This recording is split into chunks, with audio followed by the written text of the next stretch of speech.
How's everyone doing? Hope everyone is doing all right. Welcome everyone back to a channel of Ice and Fire. As per last 2 weeks ago, I'll be sharing my thoughts and general feelings about the third and fourth episode of House of the Dragon, Rhaenyra Triumphant and Tumbleton. But yeah, hope everyone is enjoying season 3 as I am. Honestly, thus far, Season 3 has been much more enjoyable for me than Season 2 was. That isn't to say Season 2 was bad, in my opinion. The final episode of Season 2 suffered a lot, but now this season has a lot of potential, and I'm very, very looking forward to seeing how everything is progressing. But yeah, how's everyone else doing? Hope everyone is having a very, very, very lovely weekend. Yep, but just want to light things out here, guys. We won't be discussing spoiler stuff until like the very end, when I'm discussing all of stuff that's gonna happen for the next half of the season and theorizing what will happen onward. Oh, and as you guys have already seen, I made a couple new models lately. Sheepstealer, Caraxes, Rhaenyra, Torrhen Manderly, and Ormond Hightower. Hope you guys liking them. They will definitely be utilized for future animated A Song of Ice and Fire content. And yeah. Oh, hey Christy Angel. Hope you're doing well, my friend. Hope you're having a good weekend, and I hope you're very much looking forward to episode 5 tonight. I certainly am. Basically, from what I'm hearing, a lot of people who have seen it early have given it a lot of praise. Even those who haven't been, let's say, too excited with Hot D lately. But yeah, they have been saying episode 5 is really, really good. So I'm anticipating tonight's going to be equivalent to Lord of the Tides and Rhaenyra the Cruel. So yeah. But with all that out of the way, let's get right into episode 3, Rhaenyra Triumphant. And let me just say off the bat here, this episode was very, very good in my opinion. I know this one had a bit of a mixed reception from people after episode 1 and 2. But honestly, this episode felt really, really good to me. It felt like one of Cersei Lannister's chapters from A Feast for Crows, and that is a really, really good thing. It was basically all from the perspective of Rhaenyra, save for obviously this segment with Daemon treating with Ormond Hightower, with Caraxes, Vermithor, and Silverwing as Daemon's little backup. But yeah, honestly, I've been really loving James Norton as Ormond Hightower, especially in episode 4, which I'll dive into later.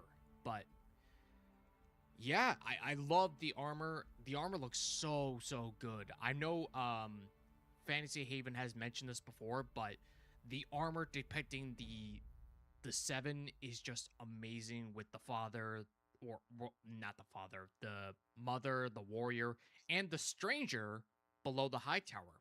I don't know if you guys can notice right here. This obviously is depicting the stranger. And I love Vigilance, man. That sword. There was a few days ago, there was a breakdown of how the sword was made, and I just love the design on the hilt and pommel. It looks amazing. But yeah, the negotiation between Ormond and Daemon, I mean, I don't dislike it. I actually like the interaction between these two. And honestly, I kind of like how Ormond is pretty much biding his time with Daemon, trying to give them a lull sense of security with his false surrender, and kneeling down to Daemon. And I don't have a screenshot here, but I just love the segment where Daemon is like would you like to be Lord of Old Town, Ulf? And that was just so, oh my god, it was so cool to see. I love his reaction, and I love the shot of Vermithor's saddle all bronzed out. It was so cool to see, and I really hope we see more of the Bronze Fury, which I'm almost certain we will, based on what's going to happen at Dumbledon. But now we get to the fake Daeron stuff. I mean, I don't dislike it. I get where the story writers were going, that Daemon is pretty much Ormond is trying to give them a false ploy, pretty much because Daemon and Rhaenyra pretty much know nothing about Daeron. But at the same time, I mean, he's Daemon's nephew and Rhaenyra's half brother. I mean, you would have thought that they would have like some idea what he looked like, instead of just, oh, this is Daeron. I guess even Targaryen back there, she doesn't really seem to care that much about this decoy, and I think that should have been a dead giveaway for Daemon, honestly. But it's nice to see that we have some Dragon Keepers protecting Targaryen, which does make sense considering the fact that the Dragon Keepers are meant to protect all the dragons despite where they're residing. But yeah, like I said, I think Daemon should have had some inkling of what Daeron looks like, depending on the hair that we saw Daeron in episode 4 is the legit and not dyed like this kid here. But I did like the fact that this transition to the opening crawl of House of the Dragon, which honestly, we haven't really had much of that in Game of Thrones or Hot D, and this here was so surprising, and honestly, I'm kind of in for it. It really set the tone for the track actually set the tone perfectly for the crawl to open, and honestly, I really loved it. And here, oh, hey, Bitter Steel, how's it going, my friend? I hope you're doing well. It's been a while since I've seen you around. Hope you're doing well, and hope you're biding your time to see your fellow Blackfires come into play for a Night of the Seven Kingdoms, which will happen. Well, that's a little bit of a spoiler, sorry, but yeah. But honestly, I will say this episode, like I said earlier, this episode pretty much felt like a POV. Oh, sorry, Bitter Steel. Yeah, YouTube has been doing that a lot lately with third ads. It's kind of stupid, but I don't know. Yeah. Sorry, man. Oh, also, before I go into it, please let me know if there's any, if you guys can't hear me, or if the soundtrack is a little too, if the track I put in here is a little too loud. Please let me know, and I will try to adjust it. Oh, hey, Vex. Hope you're doing well, my friend. Hope you're, enjoying your weekend. But back to what I was saying. Yeah, this episode felt entirely like a Cersei Lannister chapter from Feast for Crows. And honestly, I really love the internal dialogue with Rhaenyra here, reminiscing about her father, her mother, and pretty much everything in this episode. The ringing of the ears, it definitely makes us feel immersed, that we're in her mind. This is her interactions, just pretty much how the characters interact in the books, honestly. The internal monologue, especially here with Rhaenyra, it was so good. I honestly loved it. Better still, I do have a few videos in the works that I'm thinking of right now. Nothing solid as of yet, but I'm planning on doing some what ifs on the Secret Siege, if you know what that is. I'm assuming you do. And other stuff. I'm planning on doing a continuation of the Targaryen dynasty with Viserys and the dance and all that stuff. So stay tuned for that. Yeah, and we move on to Daemon and Rhaenyra meeting fake Daeron, and I actually quite like the fact that Rhaenyra wasn't, well, she was a bit stern. She was stern, but she wasn't cruel to him. She was trying to be nice and trying to ask him nicely about the plans of Ormond and his role in the Green takeover. And I kind of like the fact that Daeron was being, well, fake Daeron was being silent all that time. I would have thought that Rhaenyra and Daemon thought, oh, he's like petrified, he's scared and all that stuff. But no, they just like, okay, lock him up. And I love how Daemon is all callous and like, yep, you're gonna have to kill this guy, this kid. He's a claimant to the throne. He's a threat to your rule. You gotta kill him. And I like that Rhaenyra isn't like, oh yeah, let's kill him.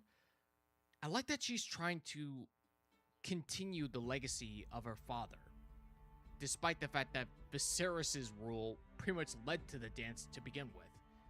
So I like that Rhaenyra is trying to juggle between the legacy of her father, trying to lean towards a more ruthless side, like Daemon suggests, and appealing to the small folk, as Mysaria put in.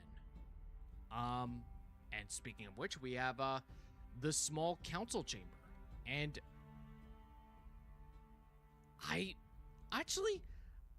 I'm really liking this new council.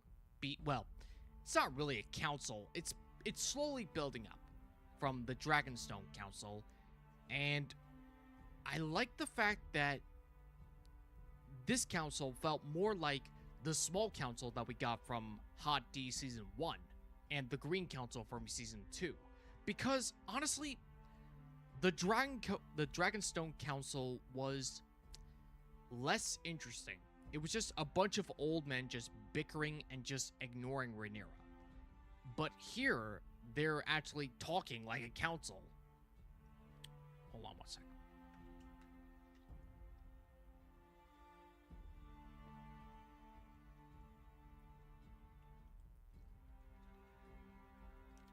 Sorry about that. But I like the fact that this council is actually talking about internal politics stuff, and especially the fact that the treasury is just empty, that they took the gold away. And I like the fact that Joanna Lannister was mentioned. For those who don't know, Joanna Lannister is the wife of the now deceased Jason Lannister. But yeah, it's a nice name drop because she'll have a larger role in, well, not the dance, but what happens after the war ends, because she'll have a bit of trouble ahead. And I like the fact that Orwell, sorry about that. I like the fact that Orwell hasn't been thrown in the dungeons. For those who don't know, in the books, after Rhaenyra takes King's Landing, Orwell is just locked up.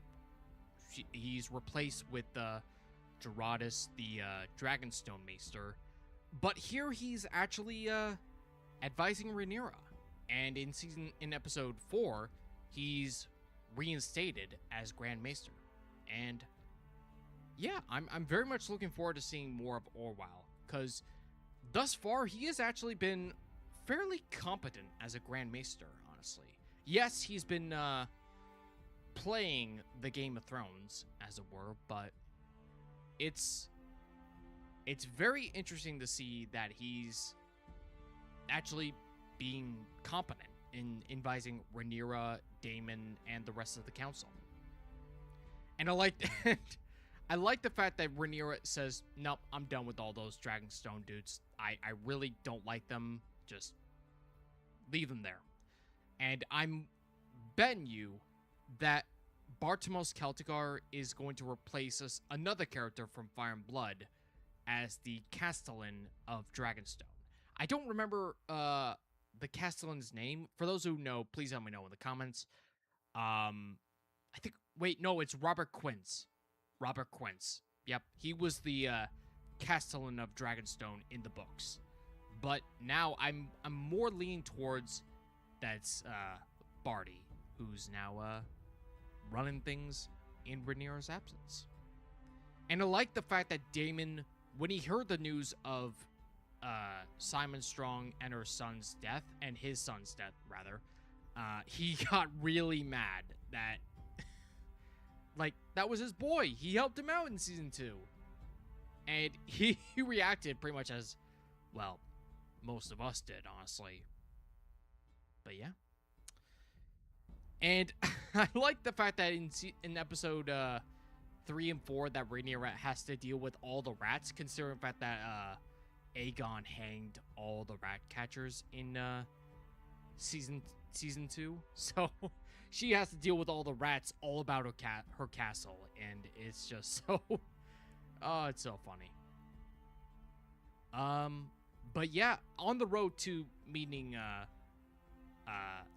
Alicent and Helena, Rhaenyra is just like surrounded by a bunch of servants, pretty much are like requesting all sorts of stuff, like candles, the bedroom, and stuff like that, which makes sense because her council hasn't really been established yet. She doesn't really know how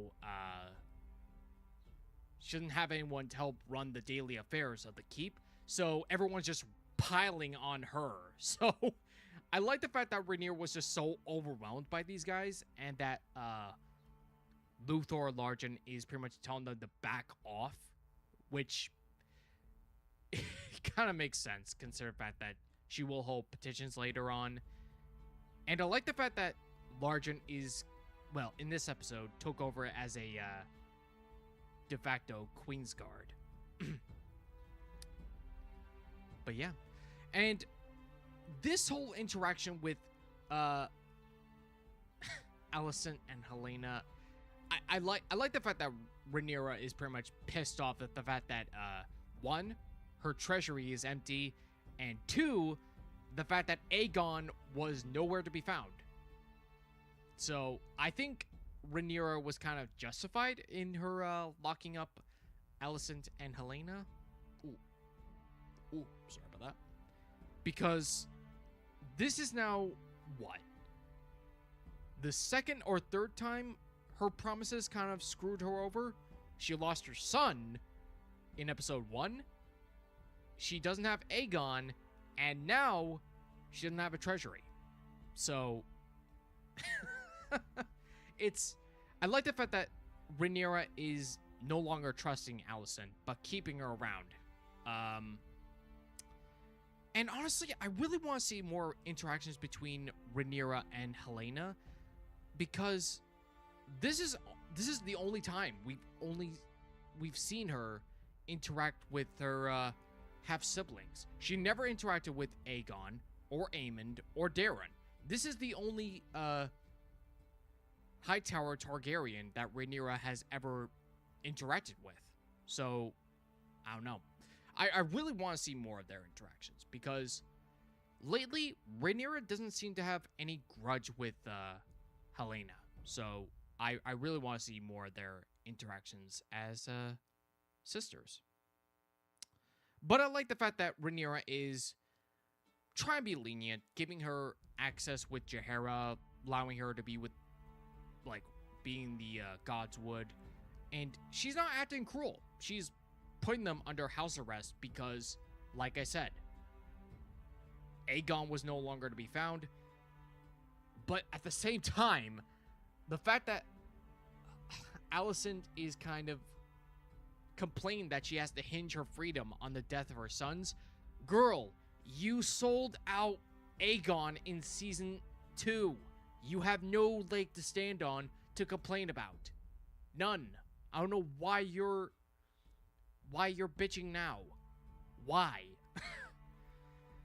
I said this before, man, but I honestly don't know what Alicent's deal is.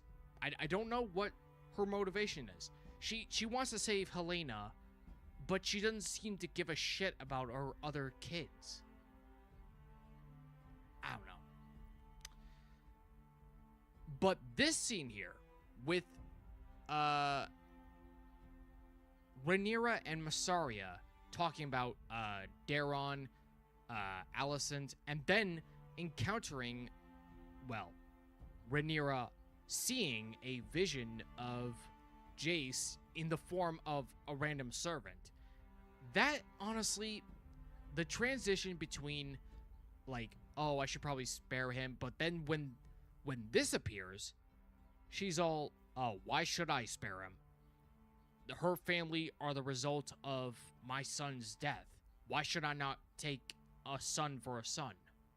And I like also the fact that Rhaenyra was pretty much telling Mysaria to question all the staff, and it kind of leans towards a paranoia, I wouldn't say madness, kind of, but suspicious dark side to Rhaenyra, if that makes sense. But, yeah. Let me see the chat before I move on. Oh! Hey, Ask... Oh, wait. How do I pronounce that name? Ashket? Akazet? Oh. My favorite dragons? Balerion, Vermithor, Silverwing. Oh, that's really hard. I want to say Caraxes. Those are my top 4 favorite dragons. What's yours? Let me know in the comments.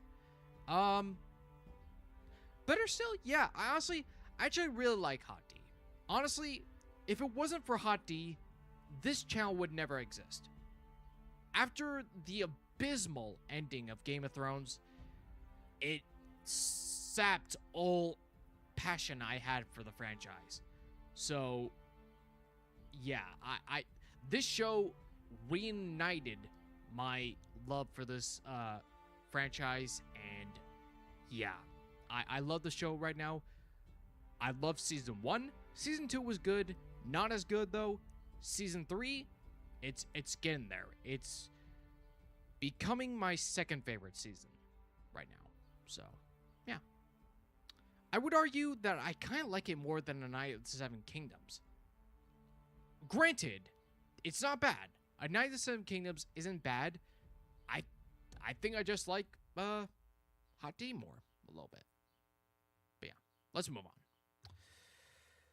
And here we have Rhaenyra confronting the High Septon.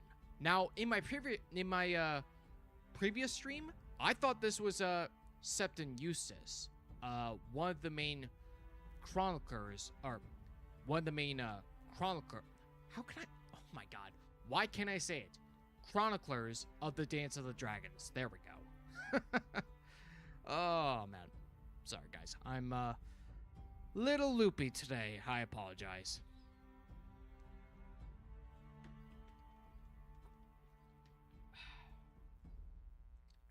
Sorry about that. But back to what I was saying. I originally thought this was Eustace, but no, this is the High Septon. And their interaction is honestly really good, and it really shows the divide between the Faith and House Targaryen, even after, what, 70 years ago that Maegor had warred against these guys, and even though Jaehaerys mended the bond between them,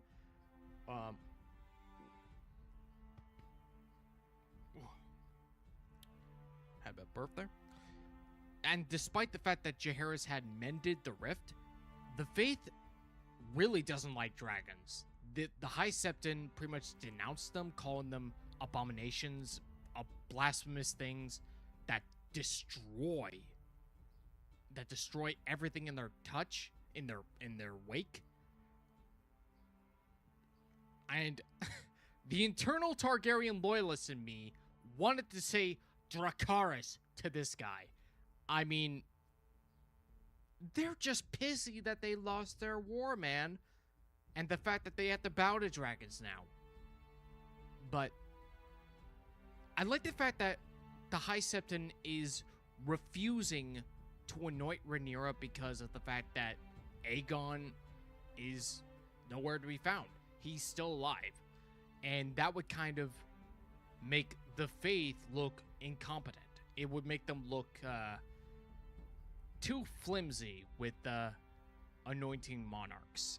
And yeah, like I said, I like the fact that the Faith, even after half a century of peace between these two, the Faith hates dragons. I've always imagined that the Faith would not tolerate dragons in their religion, with the exception of the doctrine of exceptionalism. But I digress.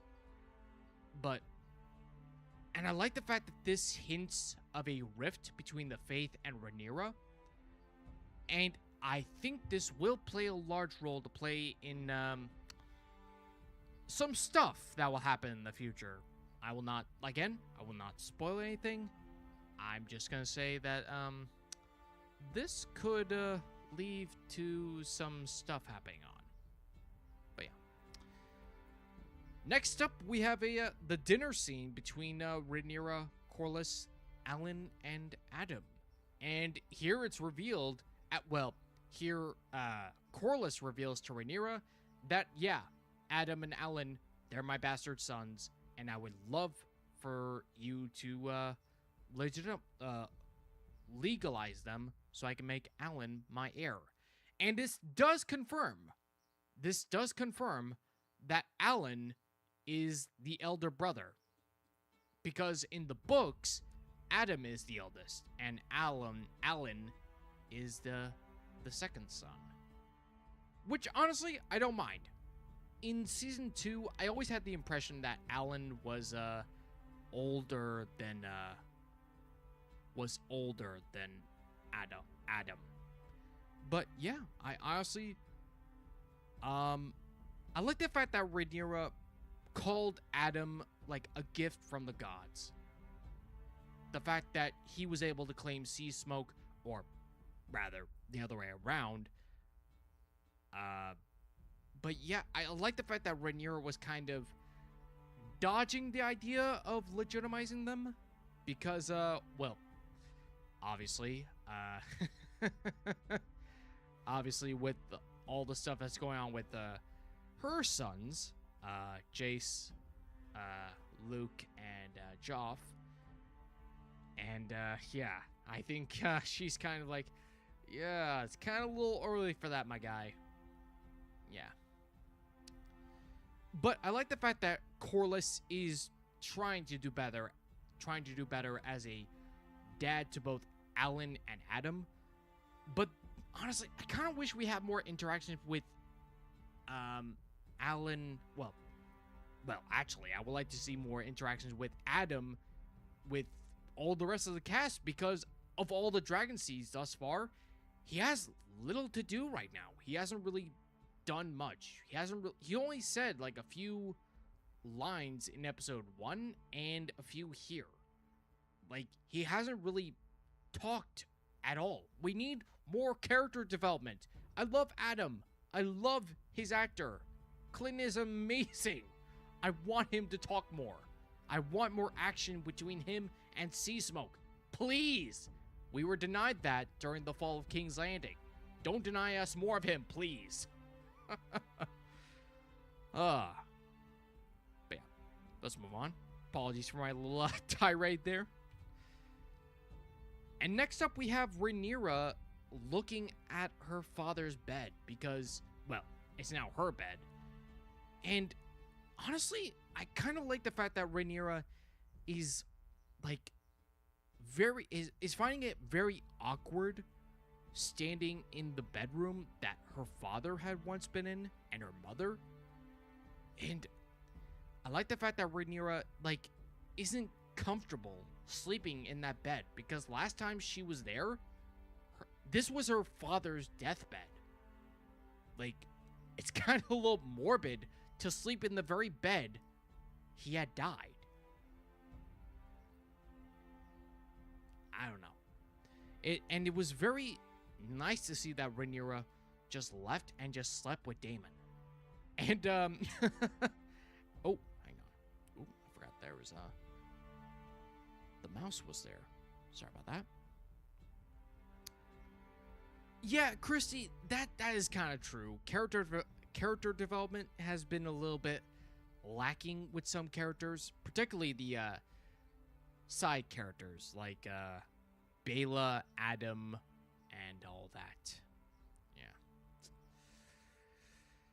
Yeah, but oh yeah, and it was also the bed that Aegon was sleeping in when he was bedridden. But I like the fact that Daemon and Rhaenyra had this little cuddle moment, and like Fantasy Haven said in his review and streams, this is kind of a reminder that, yeah, while we do love Daemon and Rhaenyra's relationship, they are uncle and niece. So it does kind of reveal that a little bit. It makes it a little more profound here, if that makes sense. So yeah, and I like the fact that Rhaenyra is trying to is seeking comfort from Daemon. It's kind of like a symbolism that Rhaenyra is slowly rejecting Viserys' legacy and more leaning towards Daemon's more ruthless Targaryen Dragon Lord persona. I think as the season will progress, we'll see Rhaenyra transition from trying to be a peaceful and just ruler into becoming a more ruthless, domineering queen, which will have some repercussions. And I do like the fact that what's her name? Alinda Massey? I think that's her name. The handmaiden from season 1 and 2 is back now, because last time we saw her, she was acting as a spy for Mysaria and Rhaenyra. But it's good to see her helping out Rhaenyra, dress, get her crown on, and just trying to be a good friend to her. Honestly, I think Alinda is genuinely trying to be a friend to Rhaenyra. She's not, like, seeking any influence over her. She's not trying to enact her own agenda. She's just trying to be a good friend. And I love the fact that Rhaenyra has more handmaids around, helping her out dress and being a queen. Because lately, we haven't really seen Rhaenyra, like, being treated as a queen up until now. Because while Dragonstone was kind of poor and she only had, like, old men and soldiers about her, she hadn't really had much handmaids. So seeing this is very satisfying to see in her proper seat of power rather than on Dragonstone. I like Dragonstone, but this is where she belongs. And I like the fact that as she was being dressed and being prepared, she was trying to figure out what would make her look like a strong and confident ruler. And her first thought was grabbing Jace's sword, which Alinda said, do you think that's a little much because you're trying to be seen as a peaceful ruler? And she's like, shit, you're right. But I do like the fact that they were trying to give off the chains, which kind of symbolize more strength while also being more graceful, while rejecting any jewels, ornaments, and stuff like that, which Rhaenyra doesn't want to do. She doesn't want to seem as like a pampered princess. She's the queen, and she wants to be presented like she means business. even though she kind of had a period while she was being dressed. And that kind of made the petition scene a little awkward for her. But man, I was so glad to see Rhaenyra on her throne acting as the queen with Targaryen banners, not the green banners, the red and black of House Targaryen flying over the throne room. Oh, you have no idea how satisfying that was to me. But I like the fact that Rhaenyra, like Aegon, was kind of struggling to be a competent ruler, because the whole point of the dance is to show that neither Aegon nor Rhaenyra were particularly good as monarchs, because that's the whole point. They weren't not one side was supposed to be better than the other. Don't get me wrong, I'm a firm Team Green guy. I will always back Rhaenyra. But the sad fact is, they weren't really good rulers to begin with. Aegon tried being a man of the people and all that stuff. Kudos for him. But he didn't really take the job seriously. Rhaenyra is taking the job seriously, but she doesn't really know, the best strategy to do to help the small folk, because she has a lot. She didn't really have game for hunters, butchers, and stuff like that. Sheep are being eaten by the dragons, and everyone's just asking for money, which 500 golden dragons? Bro, that's a lot for sheep and meat and all that stuff.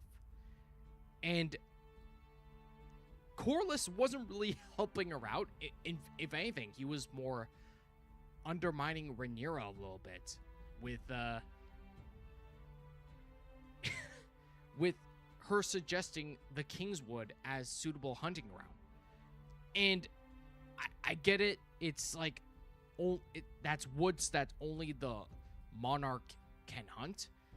But at the same time, she was just trying to help out her people a little bit. But Corlys was pretty much dismissing her, oh, we can talk about that later. And I'm like, okay, that's kind of disrespectful in front of an entire court of people. I don't know. But I did like the fact that she was, getting, oh, there's rats beside the throne. I like the fact that the rats are being very presented in this episode and in episode 4, because rats are supposed to be a metaphor for the corruption of King's Landing, that they show the decadence of ruling. We've seen that with Viserys in the later half of season 1, and here, like I said, it's been more prevalent here.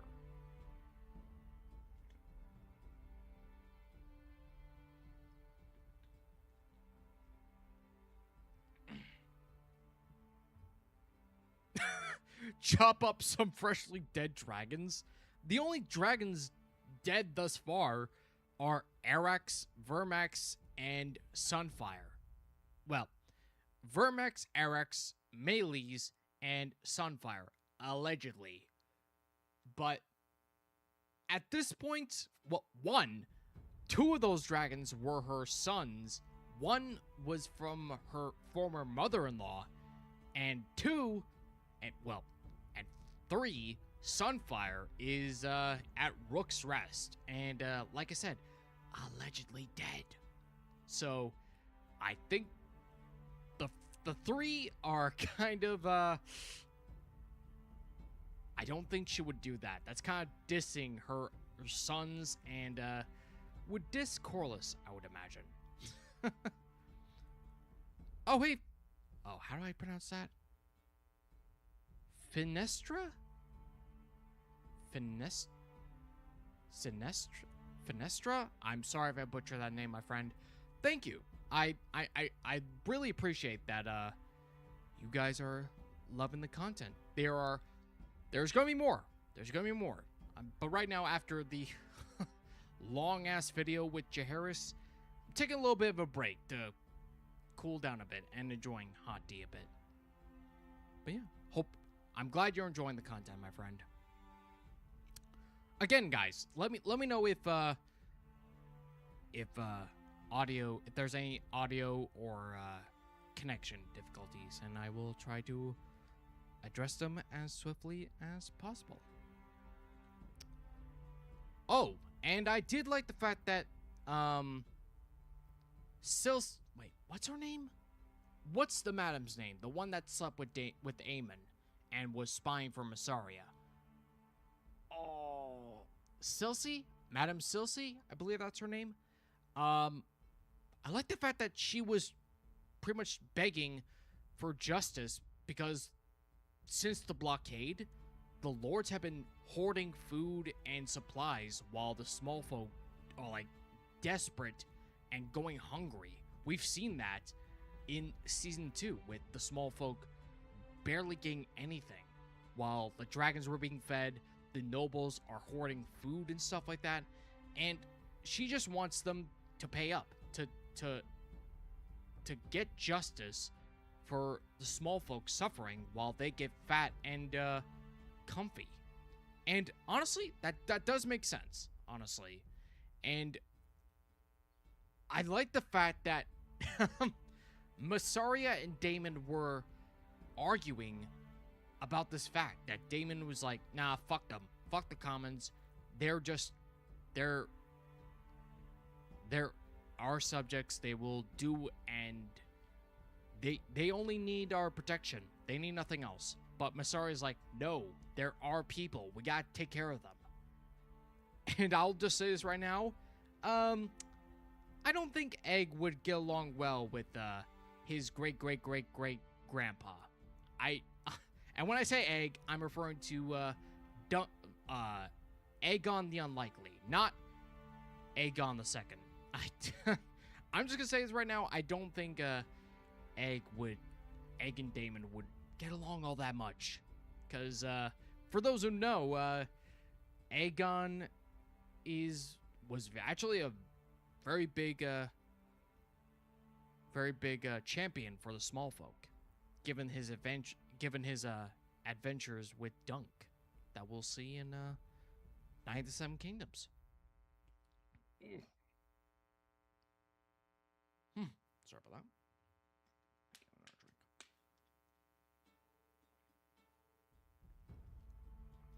Woo.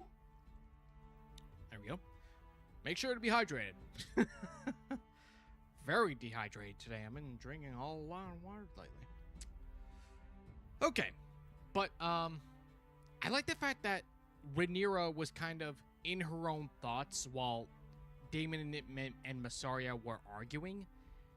And, like I said, it really shows the internal, thoughts of Rhaenyra, how disconnected she feels with her council and just the whole world right now, because at this point she's numb. She has no feelings other than rage and fury. She's trying to be a good ruler, but after everything that's happened with her, she lost 2 sons, her closest advisor, Rhaenys, and I don't know. This episode felt like she's trying to be a good ruler, but with everything going on, she's trying to contain that rage, and I love it. And I like the fact that Alinda Massey, the cup, the medicine she brought to Rhaenyra to help with her cramps. I like the sound effect with the water splashing on the table, the cup and all that stuff. Honestly, the sound design and the way they filmed this entire episode, like I said, I actually think this is one of the more strongest episodes of season 3, in my opinion. I don't know. And I like the fact that Bela found Sunfire, like, dead, and, not finding Sheep Stealer, like Rhaenyra tasked her to do, because she believes Sheep Stealer is responsible for Jace's death, which we know was an accident, but I like the fact that Rhaenyra is actively hunting after the dragon she believes caused Jace's death. But the fact that Corlys wasn't really much helpful to Rhaenyra as hand, like when Rhaenyra was like seeking advice on all the stuff that's going on with the small folk, he was like, nah, I defer to the queen. And I'm like, I agree with Rhaenyra. It's like, useless. What good are you guys? And I like Corlys, don't get me wrong, but I want him to actually help out his hand. Like, we had Ormond or Otto being a really good hand to Viserys and Aegon, and I wanted to see something like that with Corlys because he was a respected lord. He was on the small council in season 1. Like, come on, give us a good advice. I want politics for Corlys, goddammit. But yeah. Next up, we get the knighting of the dragon seeds. And this scene was very, very good. I love the fact that Ulf was, his initial thought of a style was being, oh, hey, name me a Targaryen. And Rhaenyra's like, hell no. No. You're not being named Targaryen. Pick another one. And I like the fact that Ulf chose his historical name, Ulf White, as kind of like a, white. Kind of like an ironic moniker, because as you guys can see, his hair is not white. It's more, well, dark silver? I don't know.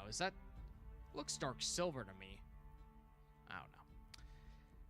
But the knighting ceremony with Daemon knighting, I like the fact that Daemon was being so threatening to Ulf during his knighting. The fact that Daemon was kind of tilting Dark Sister like, oh, I want to cut your head so bad. It was so funny. But I like the fact that Daemon was being more casual with Hugh and Adam. It really shows where Daemon stands with the seeds. He clearly doesn't like Ulf, but he has more respect towards Hugh and Adam.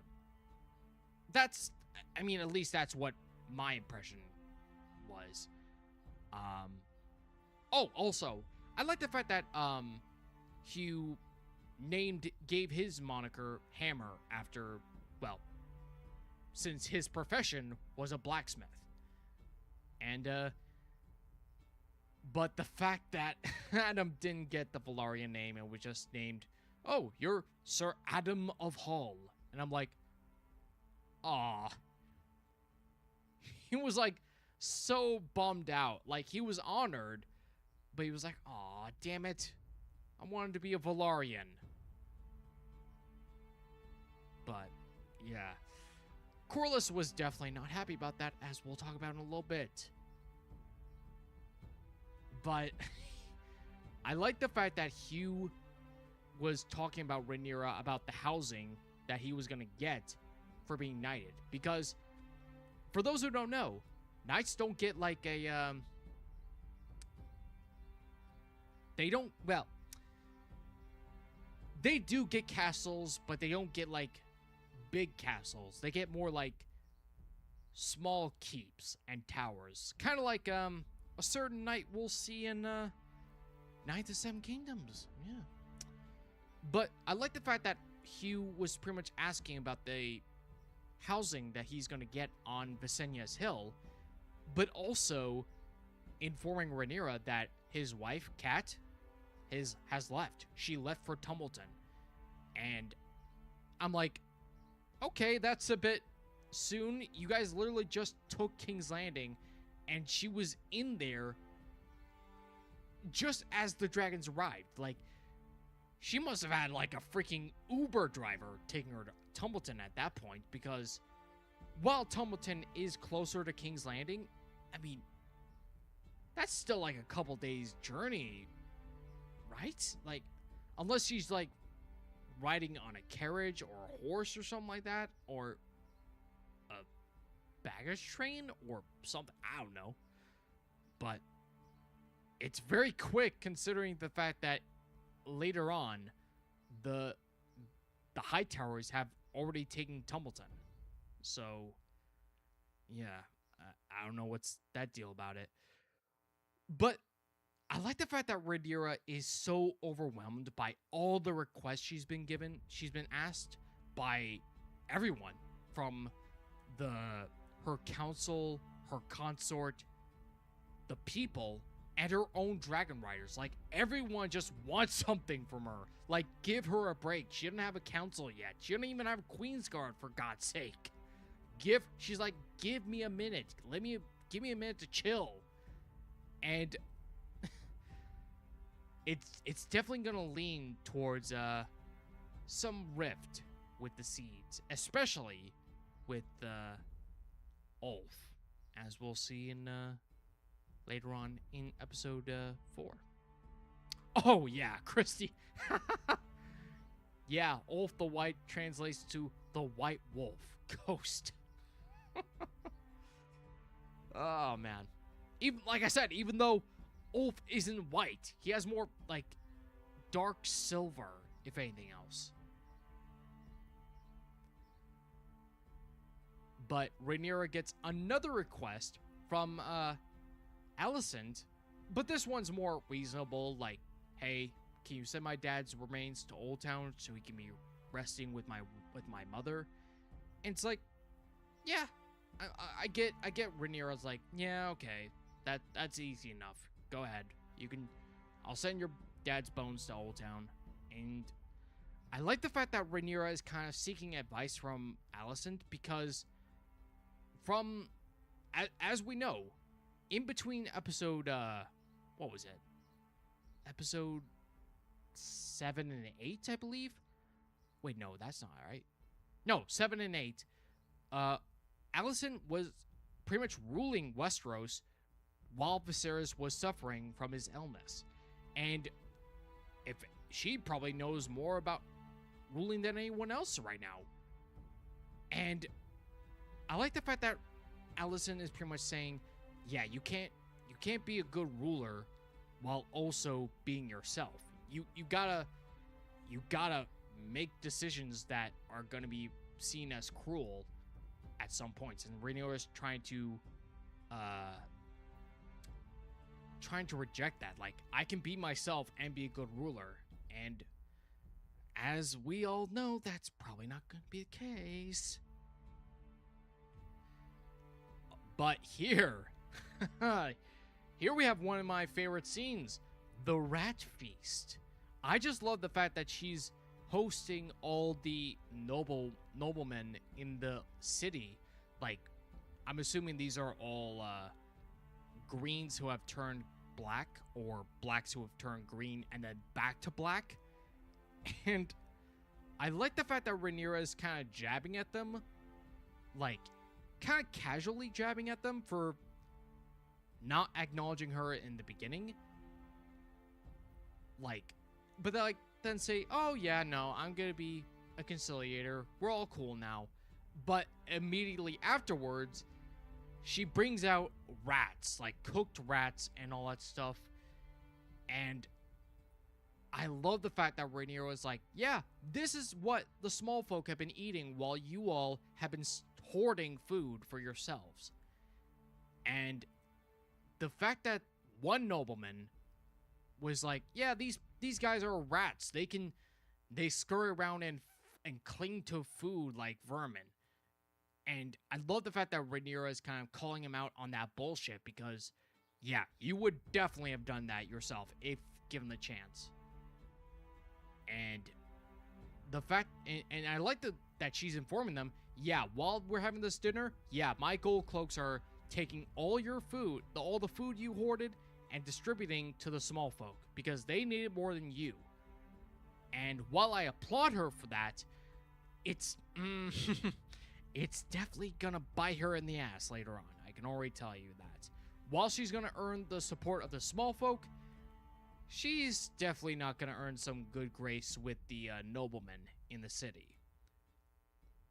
Kind of like how her descendant Aegon the Unlikely is gonna be doing. He helps out the small folk while also making an enemy of the nobility. But yeah. And I like the fact, and before we even go to all that stuff, let me introduce you to the new GOAT of Season 3 right now. That's right, I present Torrhen Manderly. Oh my god. This guy was... He only had like 30 seconds here. He only had 30 seconds, but man, he had such charisma. I love the snarty witticism he had, like trying to act the humble servant while also jabbing that, oh, good job, you make this this nice gift to the small folk. It might make them forget the fact that, yeah, your blockade caused all this. And, oh man, I just love Torrhen Manderly. As you can see, I made a model of him.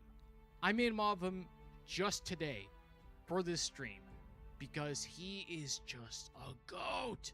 I just love this guy. And I love the fact that he has the has a canonical iteration of the Manderly sigil as opposed to the okay-ish sigil we had in Game of Thrones, I guess. But yeah, I just want to say this right now. Torrhen Manderly here reminds me of Wyman Manderly. Not the Wyman Manderly from Season 6, from the finale of Season 6, who only had a few lines, and that was it. We didn't see him at all after that. No, I'm talking about the Wyman Manderly, the Frey Pie Manderly. This guy here, he reminds me of Wyman Manderly. I got so much Book Wyman vibes off of Torrhen, and I cannot wait to see him moving forward. He was just the GOAT. He's the GOAT. I'm gonna say this right now. He has replaced Simon Strong, rest in peace, as the new, like, side character GOAT of Hadi. And I cannot wait to see more of him. Just, And I like the fact that Torrhen has an accent that, well, while he is a Northman, he doesn't have, like, the northern accent like Roddy the Ruin or Cregan Stark has. Because for those who don't know, the Manderleys have an ancestry that stretches to the Reach, not the North. So, I like the fact that they kept a more southern English accent with Torrhen Manderly here. But yeah. Oh no, Christy. If they made if Rhaenyra made Alicent Hand, that would have been ridiculous. Why would you make your prisoner your hand, and a woman no less? Don't get me wrong, I have no problem with a woman becoming hand, but the architect of the Green faction as hand? What? If that happened, I would have a lot more grievances than I have now. But here we have, now we move on to Daemon and Rhaenyra. I like the fact that Daemon's like, yeah, this is a cunning move, but it's going to bite you in the ass also with the nobility. But as Rhaenyra puts it out, these are just minor lords. just small lords and merchants and all that stuff, they won't cause me trouble like the great houses would. And she's trying, like, she admits that, yeah, this plot is only a short-term solution. So that's why she tasked Daemon to go to the Vale and get money from Jane Eyre, because she hasn't helped out the Blacks at all. She hasn't helped out. She hasn't sent men at any way, shape, or form. So, yeah, you failed to send us an army, so send us some money, and we'll be cool. And the fact that Daemon is pretty much saying, oh, all this is bullshit, we shouldn't be worrying about politics, we should just be conquerors, let's just take Dorne, Essos, the Free Cities, Yi Ti, we should take all these places. The prophecy pretty much gave us manifest destiny. They gave us the right to rule, and the divine right to rule, to conquer, to be gods. I like the fact that Daemon is pretty much interpreting the Song of Ice and Fire as something of a manifest destiny, trying to rekindle the dream of Valyria. Like, it's kind of interesting because Daemon, as we know, Daemon doesn't give a shit about politics. He doesn't give a shit about anything regarding to rule. He just wants to fuck everyone up. He just wants to be a conqueror. He wants to emulate Aegon, the Dragon Lords of Valyria. Like, he doesn't want to rule. Like, Hati has established. Daemon doesn't give a crap about the crown. He doesn't give a crap about ruling. He cares about war and conquest. That's all he cares about.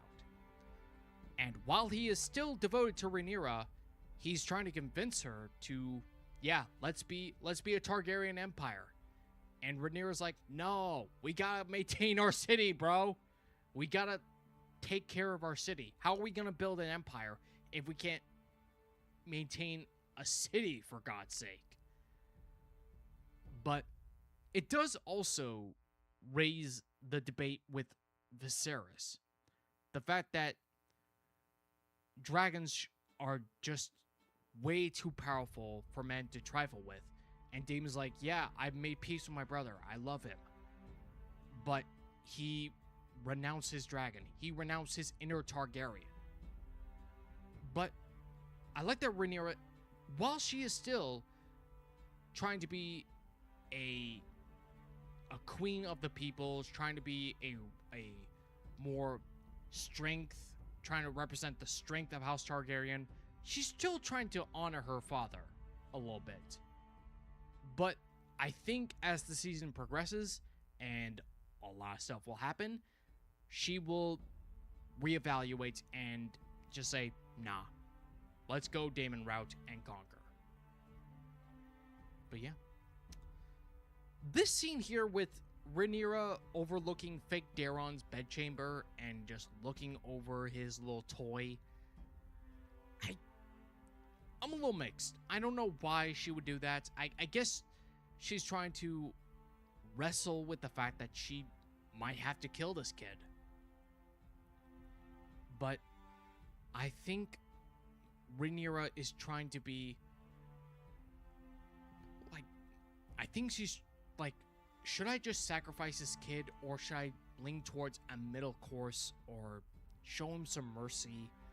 And I guess it does kind of lean towards the next scene here with Miss Saria and Rhaenyra. Like, Rhaenyra's pondering mercy over cruelty, and as she's also struggling to sleep and grapple with being queen while also mourning her losses. Her two sons are dead, and she's trying to wrestle with all this right now while also feeling like pure rage. But I do like the fact that Rhaenyra is trying to appeal to the small folk while also in front of the Grand Sept in front of the Septons, who right now she has a rather rocky relationship right now. And this display of generosity and giving food to the small folk is pretty much, while giving her a good PR image with the common people, it's also like flipping a massive bird at the faith right now. Yeah, you go ahead, don't annoy me. I'll let the people annoy me. So yeah, I think while it does show Rhaenyra as a generous queen of the people and all that stuff, I think it's also a political move to show the faith, yeah, go ahead. You can stay in your sept. I'll be a queen of the people. I'll be the queen that they anointed, not you. But yeah.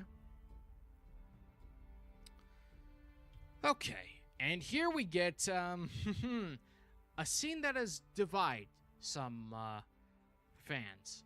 The confrontation between Rhaenyra and Corlys. And Corlys is not happy with the fact that Rhaenyra did not legitimize Adam at his knighting.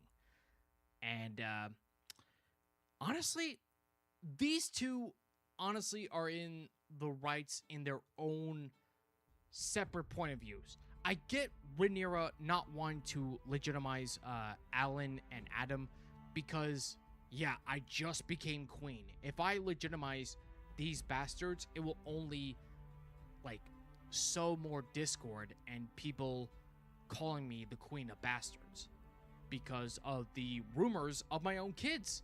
And Corlys is like, yo, I gave everything to you. My wife is dead. My castle is in ruins. My fleet is... I've lost a third of my fleet. I'm not asking for the throne or anything. I'm asking just to legitimize my sons. But the fact that Corlys said out loud in front of an entire group of people that, yeah, your sons are bastards. Like, that should have gotten her some, that should have gotten some repercussions. Like, how are you surviving this without your tongue removed, man? Your brother did the same thing with Viserys, and Daemon chopped your head off. So, you, like, Corlys should count his lucky stars that Rhaenyra did nothing here. Like, if that were me, I would have called him, like, my room right now, and I would have chewed his ass off for that. But, again, I get where both of these people are standing from in their point of views. Rhaenyra is trying to maintain legitimacy, keep the status quo intact, more or less. But also for Corlys, he's trying to do right by his kids, who he pretty much shunned for most of their lives, and he's trying to give them the life they did, the name that they were denied. But yeah, it definitely shows a bit of a strained relationship right now between Rhaenyra and House Velaryon. But here we have Rhaenyra telling Alicent that she's going to send Daeron to the Night's Watch, and yeah, I'm not going to kill your kids, your son. I'm just going to strip him of his noble status and be with the Night's Watch and freezing his ass off on the wall. And honestly, I like this side of Rhaenyra. She's trying to be, like, she obviously can't, like, pardon him because he's Aegon's heir. He's a claimant to the throne.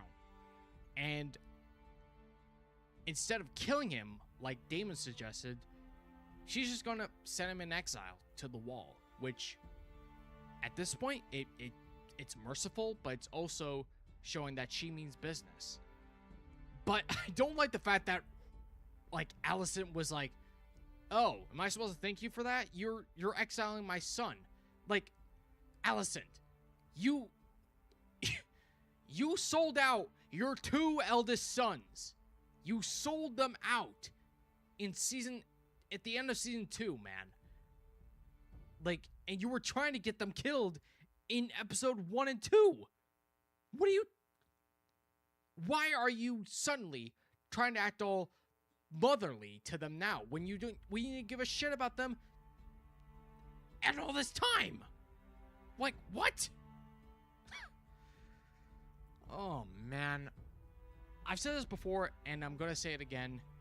I don't get what Alicent's deal is. She's a really shit mom. Like, honestly. If I were any of her kids, I'd be like, I would have been like, screw you, I'm gonna be with Ormond or Aegon and Aemon. Because at this point, you're just like, this girl is just a massive hypocrite. Like, I don't know. Oh, what the hell? What? Whoa.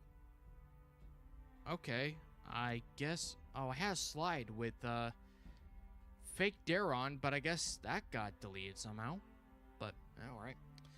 But what I was going to show you, the revelation that yeah, this ain't Daeron, and she knew it from the get-go, which, I mean, that would have been nice to know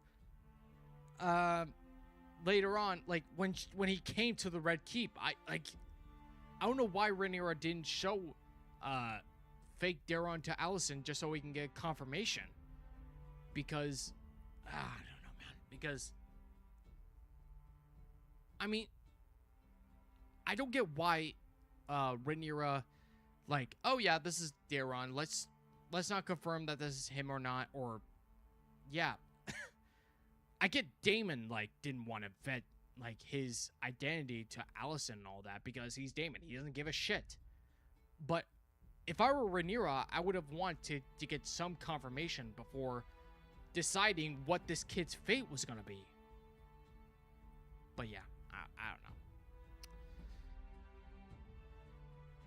And the fact that Rhaenyra was trying to inspect the kid's hair and all that stuff, like, you didn't know he was dyed, his hair was dyed at all? I mean, it did look pretty legit, but still, I don't know.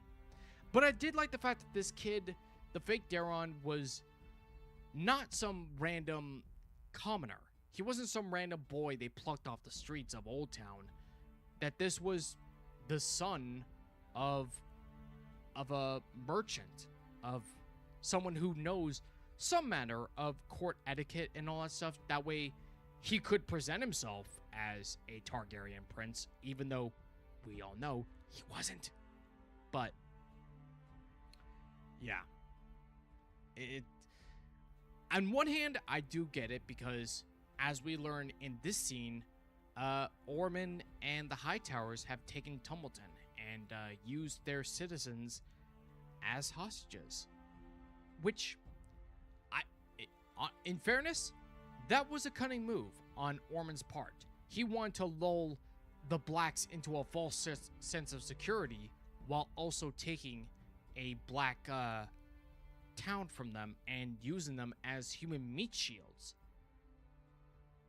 But that does lead to mind, why is this Dragon Keeper relaying the news? Like, why did he escape Tumbleton? Why was he at Tumbleton to begin with? Was he part of the Dragon Keepers that were protecting Targaryen and was like, nope, I didn't like this deception, I'm bailing out? And or maybe did Ormond slaughtered all the Dragon Keepers to, I don't know, because as we learned in episode 4, he hates dragons? Maybe? I don't know. It's kind of weird. Also, for those who don't know, this Dragon Keeper here, he was the one that taught Jace, Luke, Aegon, and, well, not Aemon, because he didn't have a dragon at the time. He was teaching Jace how to command a young Vermax. Yeah. I love this guy's High Valyrian. It made him sound so cool and so badass. Loved it. And yeah, I like the fact that Rhaenyra is like so pissed off, and like as she witnesses all the Team Green memorabilia burned up around her, she's like, "Oh, I'm going to fuck this guy up," and that is definitely the sign of things to come. That's going to transition Rhaenyra from "What would you have me do?" to Rhaenyra the Cruel, which I hope we get. Honestly, at this point, I'm done with nice Rhaenyra. I want to see a more ruthless side to her. I want her to, burn them all. I want to see a little bit of Aerys in her, but I don't want her being mad because, I just make a video about, why the whole half the Targaryens went mad thing is just complete and utter bullshit. I'm very tempted to do that at some point. But yeah. And that brings us to the end of episode 3, Rhaenyra Triumphant. And like I said in the beginning, honestly, I really loved that episode. It really felt like a Cersei Lannister chapter from Feast for Crows. And it really felt very authentic to how George kind of writes his POV chapters in the manner that's taken place within the character's mind. And honestly, Ryan and Sarah Hess have done a great job of mimicking that in this conceptual episode. And I love the track that they used all throughout the episode, where the transition from one scene to the next with a I don't know if it's like a gong kind of noise in the tracks. I don't know, but it was really interesting and honestly a really good way of showing a POV like chapter. And honestly, I applaud them for it. But now we move on to the latest episode that we got last Sunday, titled Tumbleton, which is named after this lovely town along the Mander, and as we can see there. And and we see the Hightowers enslaving the people of Tumbleton and getting cozy and rooming up with all the citizens, even though they're kind of packed up at the moment. And here we get our introduction to Kat's brother, who's a blacksmith, and his wife, who are also weavers, I believe. Yeah, weavers. And here we get this douchebag Hightower soldier looking a little too friendly with Kat, which we'll talk about in a little bit.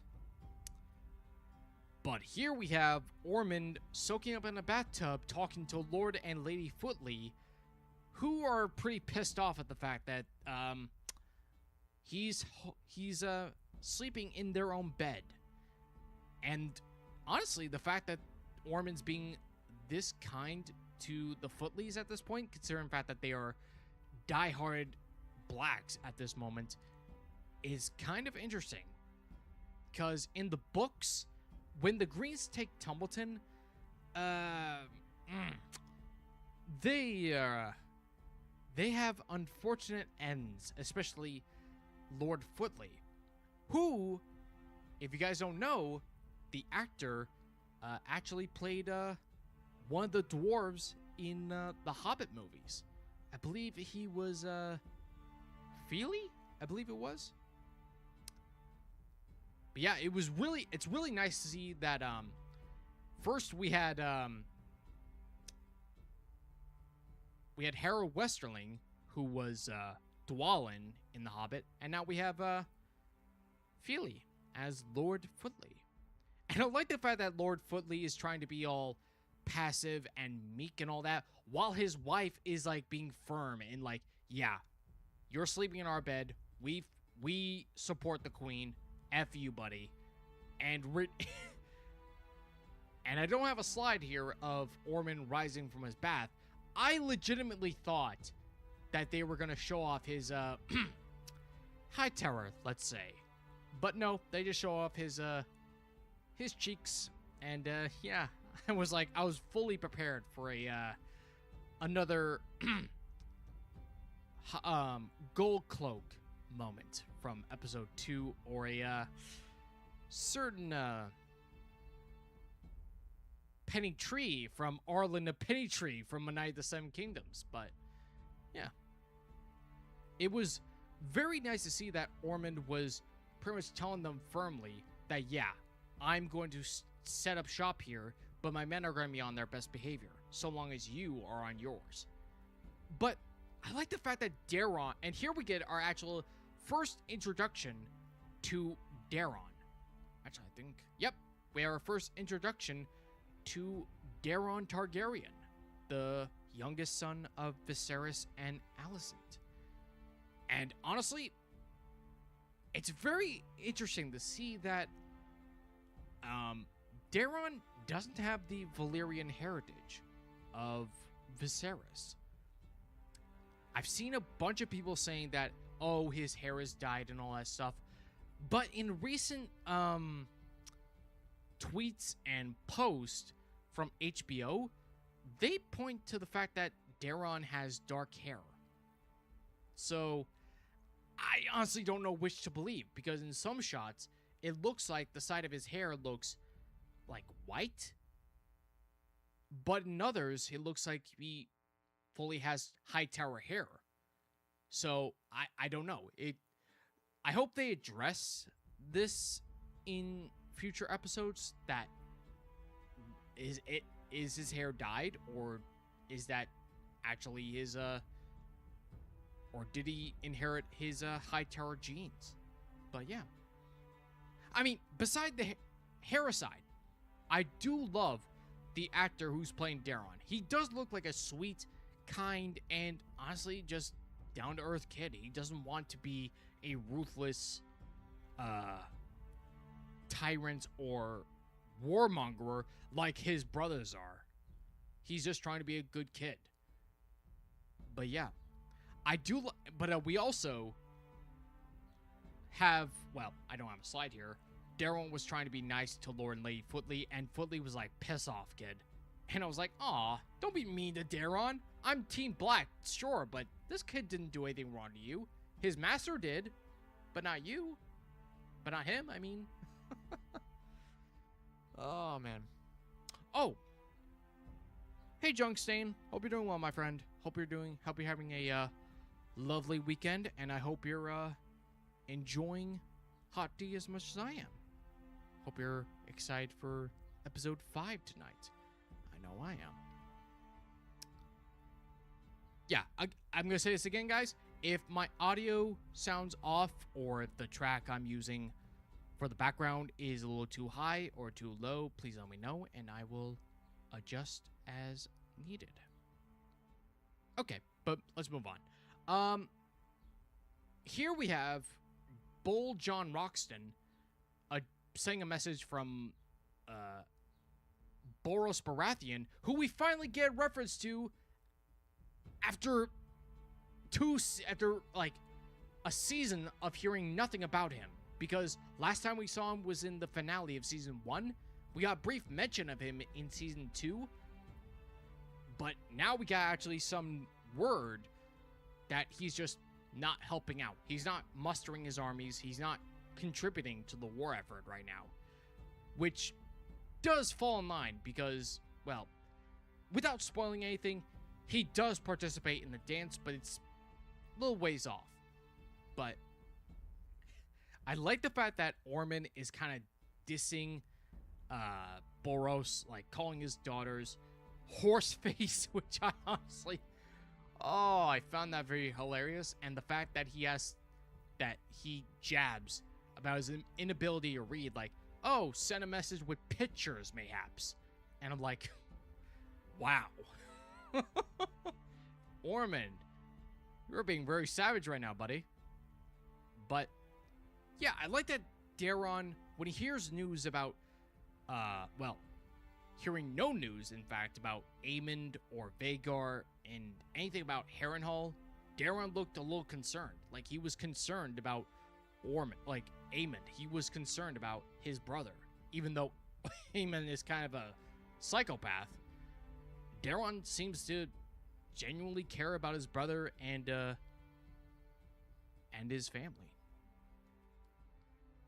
But now we move on to another small well, I wouldn't say it's a small council because it's barely a council, but Rhaenyra and Mysaria and Orwell are pretty much discussing everything that's going on with Tumbleton.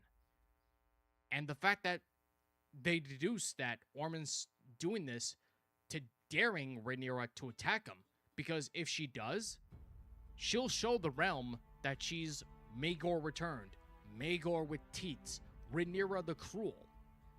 And she's like, nope, I'm not doing that. And I like the fact that Orwell is genuinely trying to help out and saying, oh, let's just send Daemon's river army to help out. And while it actually does make sense, because in trailers we've seen for season 3 thus far, we've seen Daemon on horseback riding onto Tumbleton while Caraxes is in the background. It does make sense now because they want dragons there as like the last resort, but they want armies to take Tumbleton as to make it less bloody, because it's going to be bloody. The taking of Tumbleton is going to be bloody, but with dragons out of the way, it would show the realm that while she means business, she's not cruel. And I like the fact that Orwell has been giving her such good advice lately, especially in this episode. She's been giving relatively competent advice, because while he was supporting the Greens, he's like now, like, yeah, I'm just serving whoever sits the Iron Throne. But I do like the fact that Rhaenyra is like, yeah, I'm gonna allow you back on my council. You, as long as you're competent and you're useful and loyal, you'll stay. But no more marbles. No more marbles. No more marbles. She has very strong feelings about the marbles, I guess, even though they were around during her father's time. But I guess she has a grievance with them after one killed Beesbury. Oh, also, we got our first introduction to a new member of the Queen's Guard, Sir Adrian Redfort, who is played by the one and only Captain Price. Soup! I don't remember the actor's name, but yeah, he's playing Captain Price in the rebooted Call of Duty Modern Warfare series. And for those who don't know, the Redforts are a house in the Vale. So it does kind of raise a bit of an eyebrow, because right now, Jane Eyre hasn't sent any soldiers to help out Rhaenyra. So how does Adrian come to be a member of the Queen's Guard?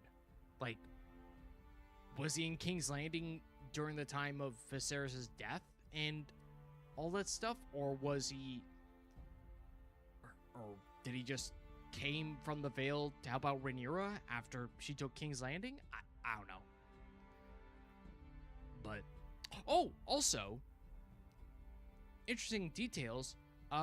He has chainmail underneath on the waist side of his armor and on the side pauldrons, which we have only ever seen on Criston Cole when he's off to war. So that's a very interesting addition she's adding to the King's Guard, or rather, the Queen's Guard, just so I don't get people jabbing at me in the comments. All right, let's see. Oh, okay. Oh, I also forgot to mention. Mysaria and Rhaenyra decide to appoint a Master of Coin to be somewhat of a fallout guy because of the lacking resources that Rhaenyra has right now. And this is where we get Torn Manderly in the picture, because as we know, she is going to be appointing him as the new Master of Coin. And this whole plot here, this actually seems very smart, honestly, because it sounds like something that Cersei Lannister would do in Feast for Crows. Because I believe that's something she did with Harry Swift in when she made him Hand of the King. Which also kind of replaces Bartimos Celtigar, because for those who don't know, in the books, it was Barty who became Master of Coin instead of Torrhen, because in the books, Torrhen was sent from White Harbor to serve as an advisor to Rhaenyra. But honestly, I don't really mind the change, honestly. Like I said, I think Bartimos is going to be replacing Robert Quince as the Castellan of Dragonstone. So it's going to be interesting to see how he's going to play in future seasons to come. Okay, and here we get some interactions with Rhaenyra and Alicent, who's trying to basically get information on Ormond Hightower because she knows nothing of him, and she's just trying to gather any intelligence on this guy because at the moment he seems like the biggest threat right now, because Aemon and Vhagar are just, they vanished. After taking Harrenhal, they just vanished. They're nowhere to be found right now. So Ormond is the top priority for Rhaenyra right now. But the fact that Alicent virtually has nothing really to give on him, the fact that she was sent as a kid, she had really no interactions with him. But I like the added fact that that Gwaine thought that Ormond was cruel, which at this point, it kind of tracks given to what we've seen thus far later on in this episode. And it does confirm that Orwell, or no, why did I say Orwell? Ormond does have a bit of a sensitivity with smells, which does make sense why he was sniffing that little puffy like flask thing when he interacted with that messenger in episode 1. And I do like the interaction she has with Rhaenyra regarding Daeron, because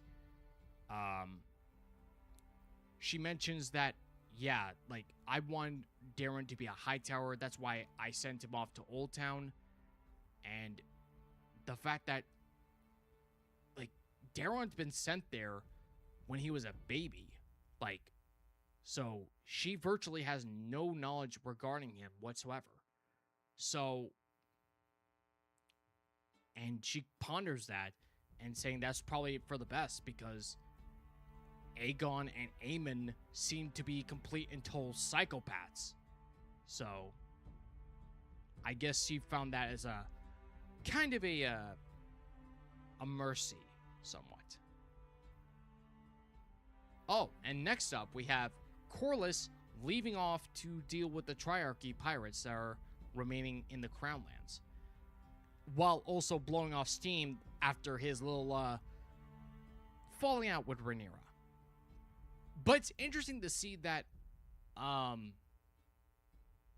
Corlys has named Alan as acting Hand of the Queen to serve in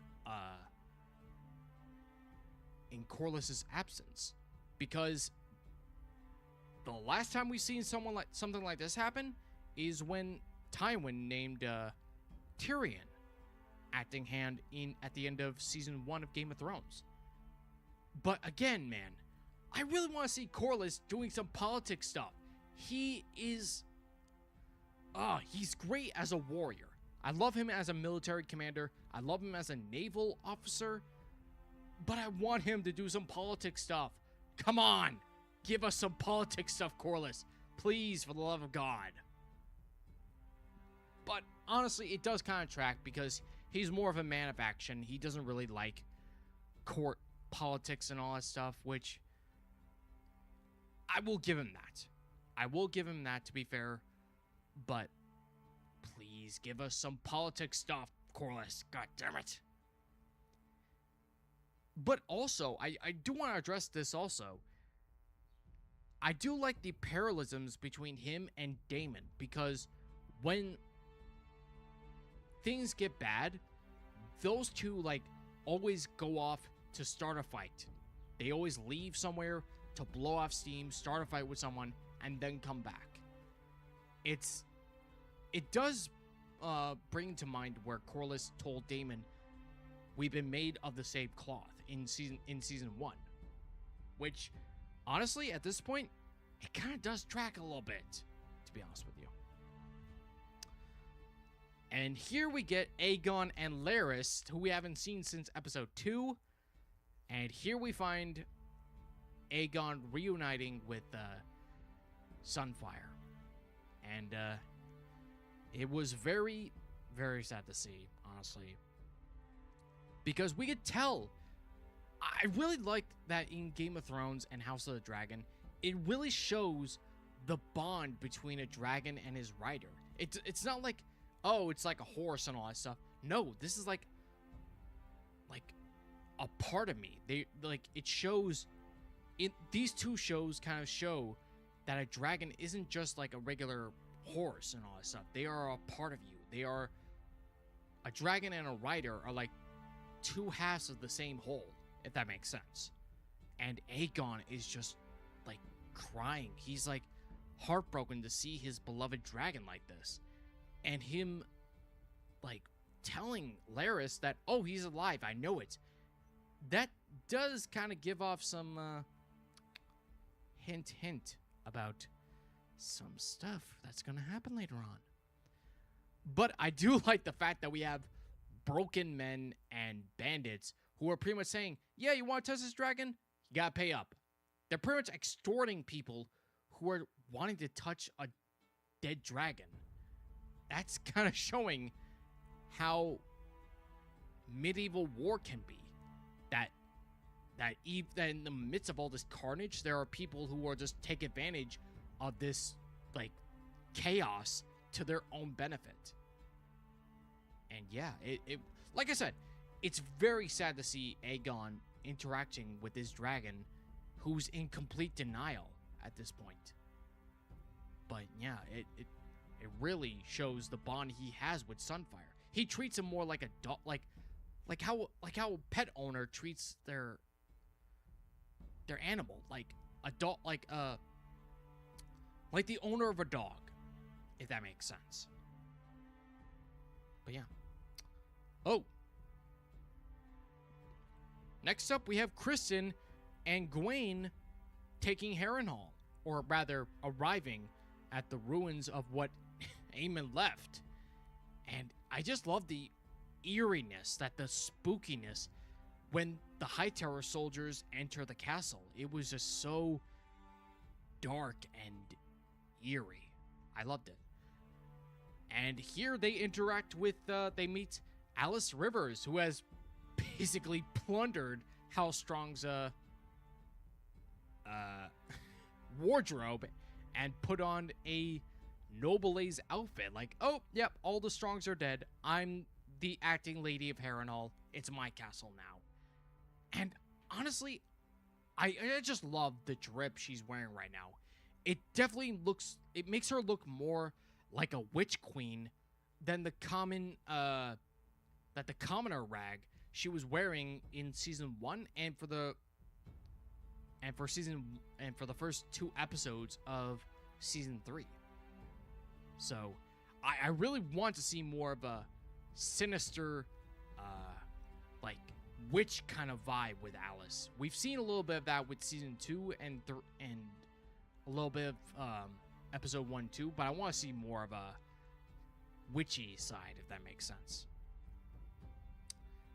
But yeah, the interactions with Gwaine and Cole are just, they're just, I love their interactions with one another. Gwaine kind of represents the honorable, chivalric side of the nobleman, while Cole is more pragmatic and more, well, somewhat nihilistic. And I like that Gwaine is pretty much telling them, yeah, we gotta ditch this place, we gotta regroup with my cousin and formulate a plan. We can't take on Daemon and the Rivermen while we're like while their army is like quadruple the size of ours. And Cole's like, nope, we're not going anywhere. We're not going to Tumbleton. We're gonna engage in guerrilla warfare. We're gonna strike like wraiths. And it shows the difference between a common soldier like Cole and a knight raised in chivalry like Gwaine. It shows that Kristen Cole, while he did cling to honor and all that stuff, he's a commoner. He doesn't know, he knows only about war. He doesn't care about like, oh, we gotta be honorable and chivalrous and all that stuff. No, we gotta win. We gotta take the fight to this enemy free from dragons. We gotta fight on different terms. And I'm very much looking forward to how this guerrilla warfare is going to cause a rift between Gwaine and Cole, because I can already tell Gwaine is probably gonna protest this strategy, and he's like, no, we can't do this. We have to fight with honor, with our armor and all that stuff. And this might cause Gwaine to leave Cole's army and join up with Ormond, because we do see in some TV spots that we do see Gwaine in Tumbleton with Ormond. So I wonder how that road is gonna tread. And next up, we have Rhaenyra and Alan inspecting the busted up set of Valyria that Aegon he pretty much stomped on after Jaehaerys' death. And I want to say, the interaction between Alan and Rhaenyra was surprisingly really, really good. I like that Alan isn't really, like, holding a grudge against Rhaenyra. He's trying to be dutiful. He's trying to be a good son while also being a good advisor. Like, he's trying to make her understand, like, yeah, he needs to go out and fight these Triarchy pirates to let off steam. He needs to chill out. And Rhaenyra is kind of understanding that a bit. Which, honestly, I think Rhaenyra is comparing Viserys' work on the Valyrian Freehold, and Corlys is trying to compare them, that they are stubborn in their ways and they can't be helped other than doing what they love to do. And honestly, the comparison Rhaenyra makes with Valyria's fall and House Targaryen, it's very poetic actually, because she says even great dynasties fall, which, as we know, that eventually happens with the Targaryens, so it's good foreshadowing. But yeah. And I love the interaction with the rats and all that stuff, that Rhaenyra is just sick and tired of all these rats and all that stuff, and Alan pretty much mentioned on board ships we kept cats. So in the books, after Aegon kills all the rat catchers, Otto brings in 100 cats and all that stuff. So I think it's gonna be Alan who brings in the cats for the Red Keep instead of Otto here, which I just love the reaction Rhaenyra makes here. It's so funny. It's like, oh yeah, let's do that. So I would not be surprised if we get like cats all throughout the Red Keep in episode 5. If that happens, I will laugh my ass off. Oh man. But next up, we have Aegon and Larys arriving at the ruins of Rook's Rest. And here we see the garrison that Cole left to protect it. It's not really a garrison anymore. It's more like a garrison of raiders and bandits and broken men just doing what they want to. It really shows that in medieval warfare, it's not like a cohesive army. This can be... Armies like these can devolve into banditry, which is clearly what we see here. And we see the corpse of the beloved Meleys. Oh, you green bastards. You green bastards. Look what you've done to my queen. What have you done to her, you bastards? Ah. Makes me cry, but also rage. But yeah, it really shows that this castle has really gone through hell. It's really... I do love the fact that Meleys is still there, still, well, relatively intact, but still decaying, while we also see, like, the common people, like, struggling underneath this fortress. It really shows... I really love how the fact that how Hot D has handled how war can affect the common people.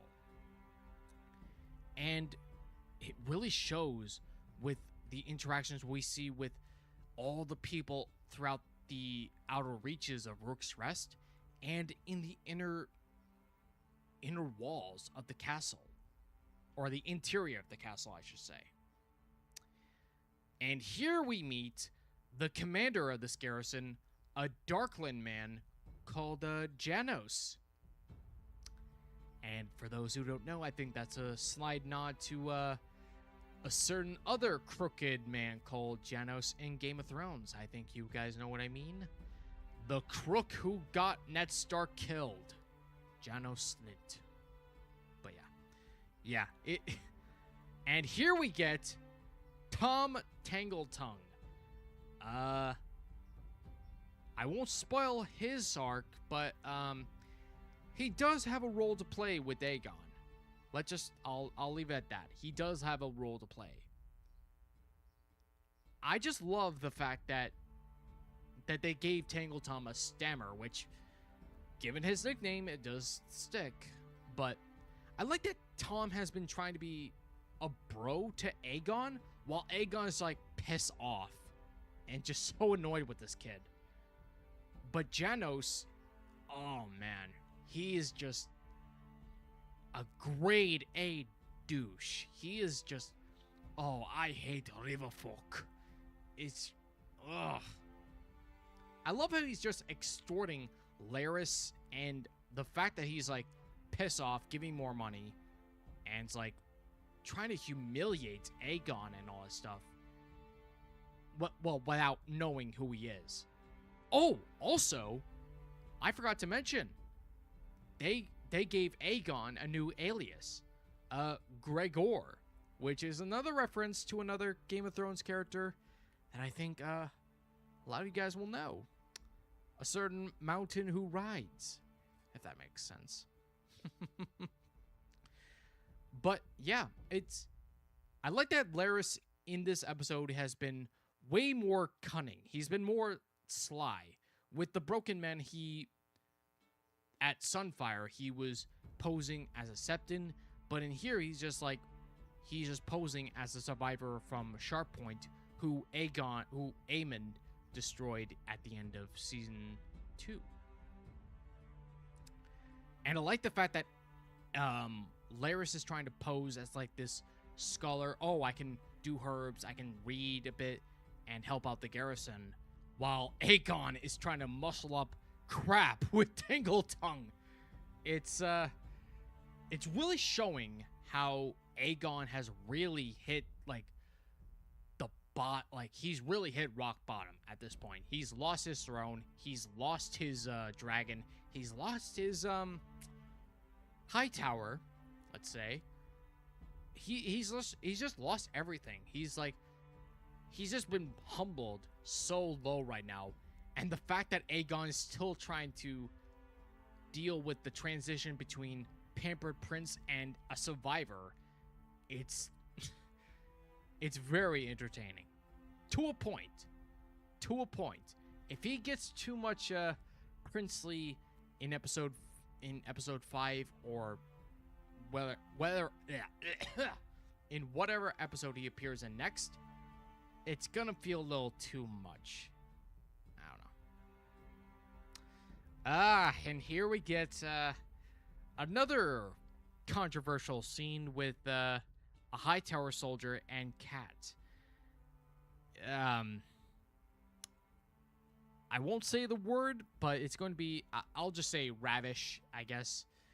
Like Iron Rod did with Alicent in episode 2. But in fairness, unlike the Iron Rod scene, this one makes more sense, because I always imagine like medieval soldiers during this time would take advantage of common people like this. But I do like the fact that Cat's brother, I believe, what's his name again? Oh man, they gave him a name. And it's leaving my mind right now. If anyone knows, please let me know in the comments. But yeah, I do like the fact that Cat's brother defended her and his wife also, which got them both beaten up by the Hightowers, and with the wife getting her arm broken. But next up, we have Hugh confronting Rhaenyra about Ulf being sent off to Tumbleton when he wants to go off and help out. And I honestly don't know why Rhaenyra didn't send Hugh in the first place, because I think Hugh would have been most eager to help out in the beginning. I think she would have wanted to send the one who would be most determined to see this stalemate end. But she does give in to his request, and having him and Ulf take turns watching over Tumbleton with their dragons, while not engaging also, but also keeping a watch on each other. It does show that Rhaenyra, while she has been a bit mismanaging the dragon seas at this point, I do like that she's been a little bit acquiescent to Hugh's request. It does show that she does care a little bit. But next up, we have Ulf traveling around in the streets of King's Landing when he finds some graffiti saying "Queen of Bastards." That's gonna definitely sow more seeds of paranoia with Rhaenyra. Also, who did the strong sigil there? 'Cause that's a little too neat to be any commoner to do that. 'Cause I get the Queen of Bastards thing, but the strong sigil looks a little too well done to be done by any ordinary commoner. But I did like the fact that we saw a nobleman telling a random commoner what it means, because it does show that the common people of Westeros don't really know how to read that much. Well, they do, but to a point. But I do like the fact that they needed a nobleman who knows how to read translate for them. It was a nice touch. But here we get Hugh meeting up with his buddies in the tavern. Majer and Clay. I think that's what they're called. Yeah. But the scene, while I did like the scene, the reunion between Ulf and his buddies, it lasted less than a minute. It didn't really contribute anything to the story. It's just like, oh, hey, I'm reuniting my buddies for saying, oh, drinks are on me, and then that's it. Cut away. Nothing else. We didn't even get the scene here. This slide here didn't happen at all in the episode. This was cut. This was cut entirely. So I don't know why they cut the scene out entirely. Because we get the cheese dog. The cheese dog, who we haven't seen since season 2. Since the riot, I believe. So I don't know why they added the scene at all if they weren't even going to add this particular segment. I don't know. But next up, we have Ormond confronting, oh, hello. Here we have, oh, hey, Artless? Arthur Itlis? Arthur Itlis? I don't know. I'm probably butchering your name, my friend. I'm sorry, but meat and s'mores on you, then. Meat and s'mores on you, then? What? Oh, I think he's talking about the drinks on them thing from the tavern. I think that's what you're saying. Yeah, I guess. It didn't really, like I said, the scene didn't really, it felt a little bit out of place in my opinion. But, yeah. Where was I? Oh, yeah. We're back to Ormond and Daeron confronting the Hightower soldier who attempted to ravish, let's say, Cat. And I do like the fact that Lord and Lady Footly are trying to stand up for their people against this Hightower guy, who actually is from Whitegrove. Yeah, his name is Garrick of Whitegrove. Why can't I pronounce that? Yeah. For those who don't know, Whitegrove is a castle, is one of the 3 castles that belongs with House Peak of Starpike, who will play a part in the future of A Night as the Seven Kingdoms. It's a nice reference to the Peaks, but it does leave something to mind. Why is this guy dressed up in Hightower gear if he's from House Peak? I mean, he could have left Whitegrove to Old Town and became a soldier there, but I don't know, because in the parlay between Daemon and Ormond, we do see some Peak soldiers in the background. So why wasn't this guy given Peak uniform? I don't know.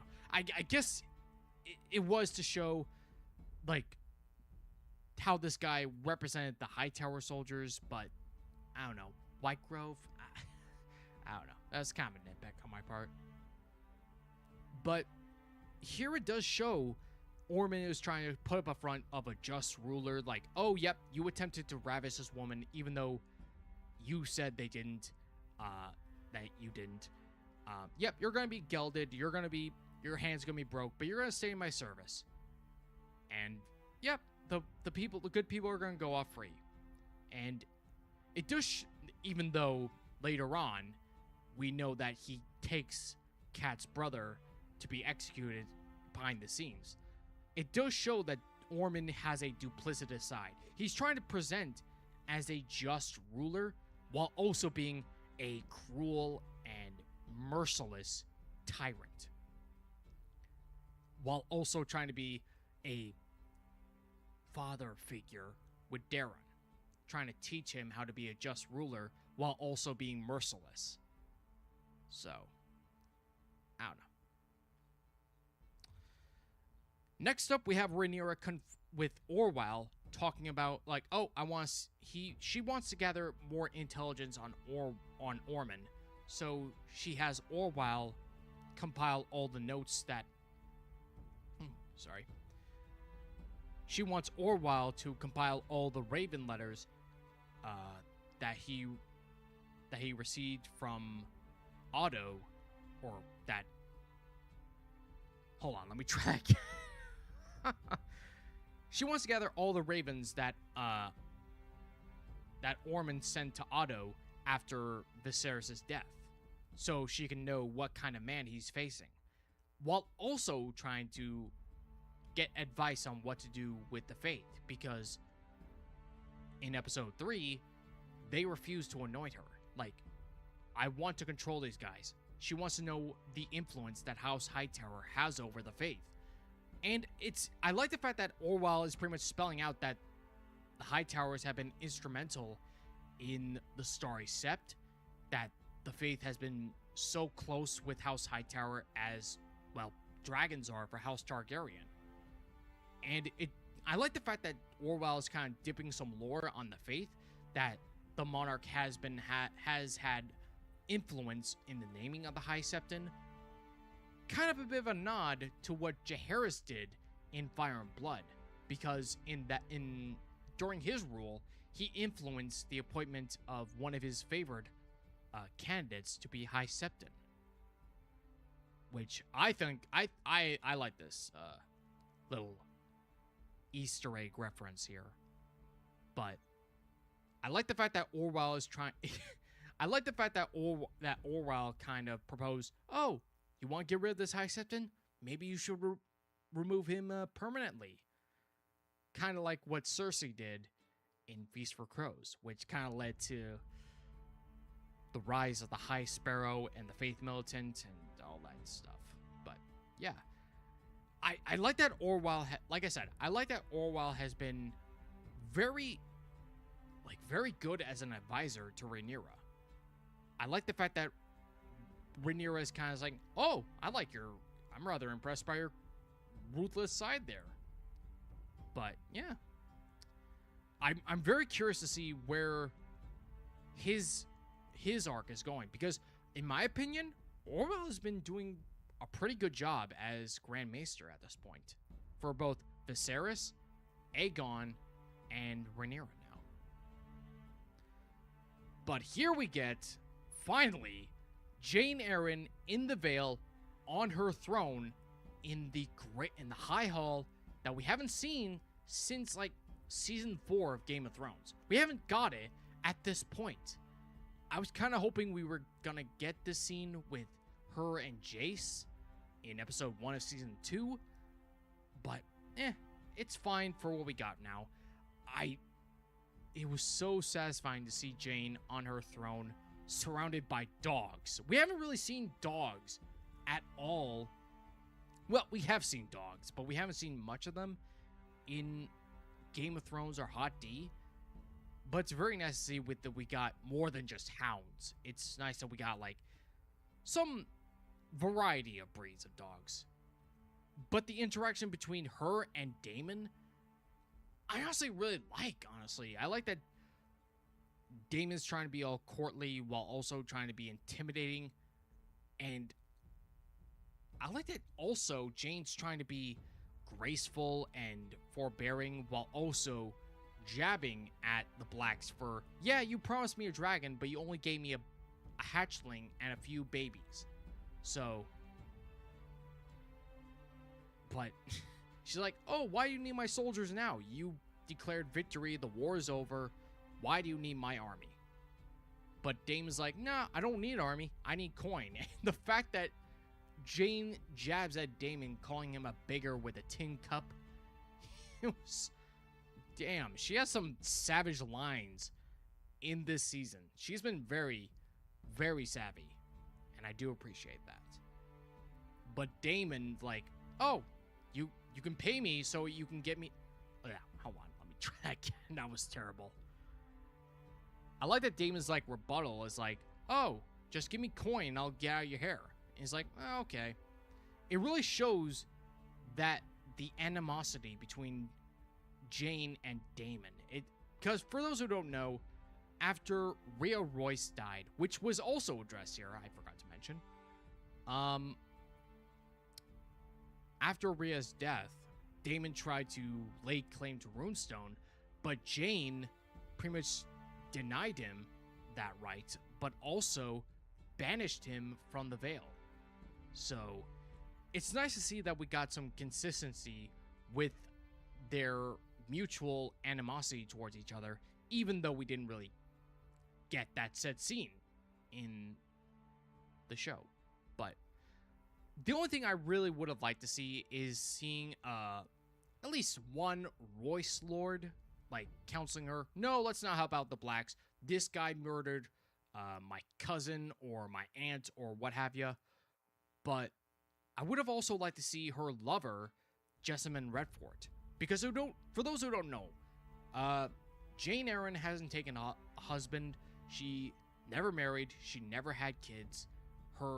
It's rumored, well, it's pretty much confirmed that she's lesbian. That she has a lover called Jessamine Redford. And I would have loved to see her kind of advising Jane, oh yeah, we gotta help the blacks because you're a woman ruling the Vale. It will give you more legitimacy helping out Rhaenyra. But, yeah. But like I said, I enjoyed the scene. And I love the fact that we finally got the High Hall after so many years of being absent. But I did like also that they added on with the walls, with the tapestry of the Eyrie, its history, and all that stuff. It really does flesh out the area a lot more. Alright.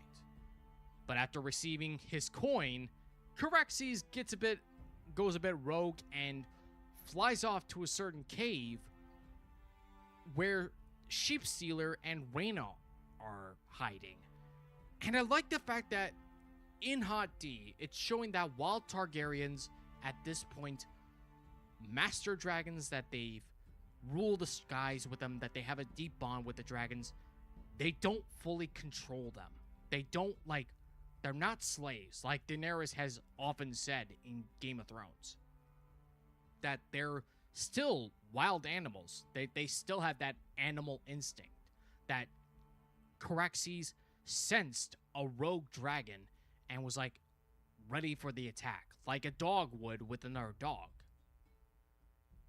But I really hope we see more kind of this, well, not like accidental dragon stuff like what we saw with Vhagar and Arrax in Season 1's finale, but I do want to see some more contention between dragon and rider, if that makes sense.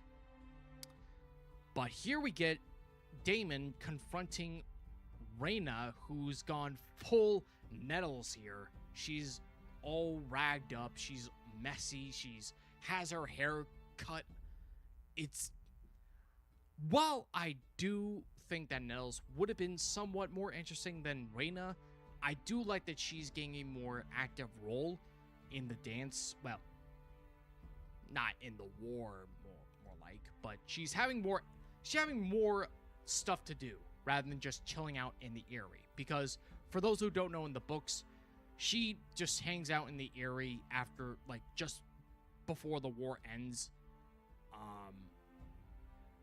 and hatches a dragon called Morning, and like just be a pampered princess.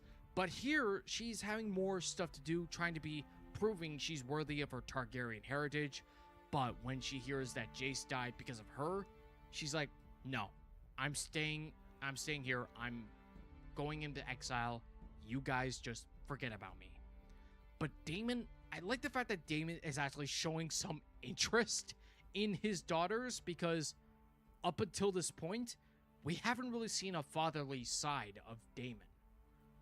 I mean, we got a little bit stuff with Aegon and Viserys in Lord of the Tides, but here we got to see him actually being a father with Rhaena. And I hopefully we see more of that with Rhaena and Baela, hopefully, because tragically, Baela and Rhaena haven't really been flushed out as characters. Like Christy mentioned early on, that the biggest problem with Hot D is that their character development for the secondary characters has been a little bit somewhat to be desired. But yeah, I do like the fact that Rhaena is like trying to lay low, trying to avoid contact with anyone. And the fact that she bonded with Sheepstealer by feeding him sheep. A little bit of a nod to Nettles. So, I do like the fact that they are merging Rhaena with Nettles so that she can get more agency, or more of an interesting character development, rather than the one we've been getting thus far. Oh, and here we get one of my favorite scenes Ormond receiving the news that Aemon is nowhere to be found and that the Green forces won't help out the Hightowers. And Ormond just rages out. I love his massive blowout here. That he just rages out, taking his sword and just smashing the table. It was so... It reminds me of some stuff I really wanted to do with my boss later on, a couple years ago. But it was interesting that just before the rage out, Daeron told another squire to leave the room because he's seen Ormond like this before. So you guys can clearly see that Ormond has been very emotionally and psychologically abusing Daeron while also trying to act as a fatherly figure. I really do feel bad for Daeron. He has to put through this like toxic environment. It's really, really interesting. But the fact that Ormond originally planned on waiting for Vhagar and Aemon, it's kind of raising the question: why was he? What was his end? What was his original plan? Have Vhagar and Targaryen march on King's Landing? Because Rhaenyra has 7 dragons at her command right now. While Vhagar is larger, she's just 1 dragon, and Targaryen is just a small dragon. She's the smallest in the war thus far. They could easily be overwhelmed by Vermithor, Silverwing, Caraxes, Syrax, and Sea Smoke. All those dragons could take them down easily. But now they gotta alter their course right now, which it's very interesting, and it's definitely going to be very wild where they're going to go from there. And here we get another interaction between Rhaenyra and Orwell, where he reveals that Ormond never sent any replies to Otto at all, and pretty much deduced that Ormond ruled Hightower as a quasi-independent kingdom, which does make sense because all throughout this episode, Daeron called Ormond sire, which is a style that's only really used for the monarch, which shows here that Ormond styled himself as a king in Old Town in all but name. So I found that to be very interesting. I'm very curious to see how that's going to affect Ormond's scheming, because as we know later on, he's going to have some schemes to place himself in power. Next up, we have Ulf asking for favors for let me try that again. Ulf is trying to ask Rhaenyra for a few favors on behalf of his buddies. Majar giving a property in near Rosby, and Clay being pardoned. And I love the fact that Ulf is like, let's not go into the details on why Clay has a criminal record. And I love the fact that Rhaenyra is like ignoring all these requests while paying close attention to the fact that these guys came from a tavern, and like Rhaenyra's like, oh, you're not going to taverns anymore, buddy, because I can't afford you to be killed by potential Hightower assassins. Like, she completely ignores Ulf and is like, nope, you don't have a personality. You don't have your own body anymore. You're my knight. You will do as I say. You are being confined to the Red Keep until you're going off to Tumbleton. And that's again, it's going to show the rift she's having with her seeds. she's already created one with Adam by denying him legitimacy as a Velaryon. Hugh by ignoring his request for a home on the top of Visenya's Hill, and now with Ulf saying, "Nope, no more trips to the bar, buddy. You're staying here." And the fact that Ulf pretty much like kind of has a subtle jab at Rhaenyra, saying, "Oh, your people like protest you. They wrote walls saying, 'Oh, you're the queen of bastards,' but saying it in a way that it's like, 'Oh no, I'm just informing you of what's happening,' while clearly giving a bit of a jab at Rhaenyra. It kind of shows a bit more of a development Ulf is having from being a simple commoner by kind of subtly jabbing at Rhaenyra, while Redfort is like, 'Oh, do you want me to kill him?' But yeah, and I like the fact that Rhaenyra is kind of like making a polite request to Luthor Largen to pretty much say, "Oh, find whoever made these graffitis and find those who are responsible and make it stop." Just kind of make it more like a polite request, like a teacher would say to their students, but it's gonna show that this is gonna be downward a spiral of paranoia and outright cruelty, I would say. And here we get Aegon and Larys kind of getting caught in being informed about what's happening now with a Braavosi sailor trying to get them out of Westeros and back to Essos, and hearing the news that Rhaenyra declared Aegon dead. And Aegon is not happy about that. He wants to kill both Aemon and Rhaenyra. And interestingly, Rhaenyra is spreading the rumors that Aemon killed Aegon, which does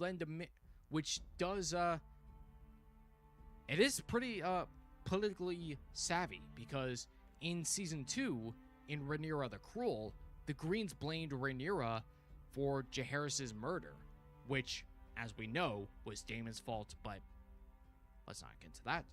But it's kind of a nice turnaround for the Blacks, because they did something similar to delegitimize Aemon, to make him look out as a kinslayer, as a murderer, a monster. And like I said, Aegon is not happy about that. He doesn't like the fact that he's been declared dead, that he's now irrelevant now. Which only makes it worse when he finds out there's nothing left to eat, and he confronts Janos. And like I said, he's showing off his princely, kingly vibes with someone who thinks that he's just another commoner. And while I did enjoy this, like I said, if they continue like this, if Aegon if it doesn't attempt to adjust to his new reality, it's gonna be a little bit silly at this point. But the fact that Janos forces Aegon on his knees and kissing his dirty feet full of crap, it's really showing how Aegon has really hit down low, has really hit rock bottom. And I'm very, very excited to see how Aegon's going to make his triumphant return at some point. And here we get another small council meeting with Torrhen Manderly formally installed as Master of Coin. Like I said, I am loving this guy. I'm loving Torrhen Manderly. I am loving this guy's vibes. He is the new Simon Strong, and I cannot wait to see more of him. I love how he was interacting with Daemon when he showed up with the skull of a random sheep herder or sheep shepherd, I would say, that he killed after Rhaena flew off with Sheep Stealer. And pretty much saying, oh, this is the guy who killed who rode Sheep Stealer. Yep, you're welcome. And I love that Torrhen just pushed his cup a little farther back just so it was, oh man. And I love that the interaction between Torrhen and Daemon, where he introduces himself and saying, oh, I'm the master of coin. Well, what little of? And Daemon's like, oh, you're clever? Well, heads up, buddy. I'm the clever one around here. And the comeback that Torrhen had, like, oh, say no more. Okay. It was just so priceless, man. And when Daemon reveals that, oh, I brought 10,000 bags of golden dragons, and Mysaria and Daemon once again debating on what to do with it, helping out the small folk or helping out the gold cloaks, while Torrhen says, have we mayhaps proposed a tax? I love the way how he just flew his hand around. It was just so good. I am just, I love Torrhen Manderly. I love him. I love him. I love him. He is the GOAT. The GOAT. Love him. But Rhaenyra just clearing out her council and just reprimanding Daemon for killing someone that she wanted to get her hands on. She feels robbed. She feels like she got denied the opportunity to get revenge on the murderer of her son, who, as we know, is Rhaena. But Daemon's just trying to protect his daughter by throwing Rhaenyra off the trail a bit, but also saying that, yeah, you don't want justice, you want vengeance, and that's not going to make you feel better. And Rhaenyra kind of jabbing at Daemon by saying, oh, the gold's going to be used for the commoners, you're going to make sure that the gold cloaks stay in line, the crown will honor its debt in time, so, yeah. And Daemon is content that he knows that his daughter is safe for the moment, but also still pissed off at the fact that he's not getting his way. And the fact that Mysaria is already calling into doubt about the head, and it's like, yeah, this ain't the writer. Who's that head? So, I'm very curious to see how Mysaria is going to stick it to Daemon again. So, and here we get another segment with Alicent, Helaena, and Rhaenyra, where Rhaenyra gives Otto's ring to Alicent, informing her that her father's bones are going to be returned to Old Town.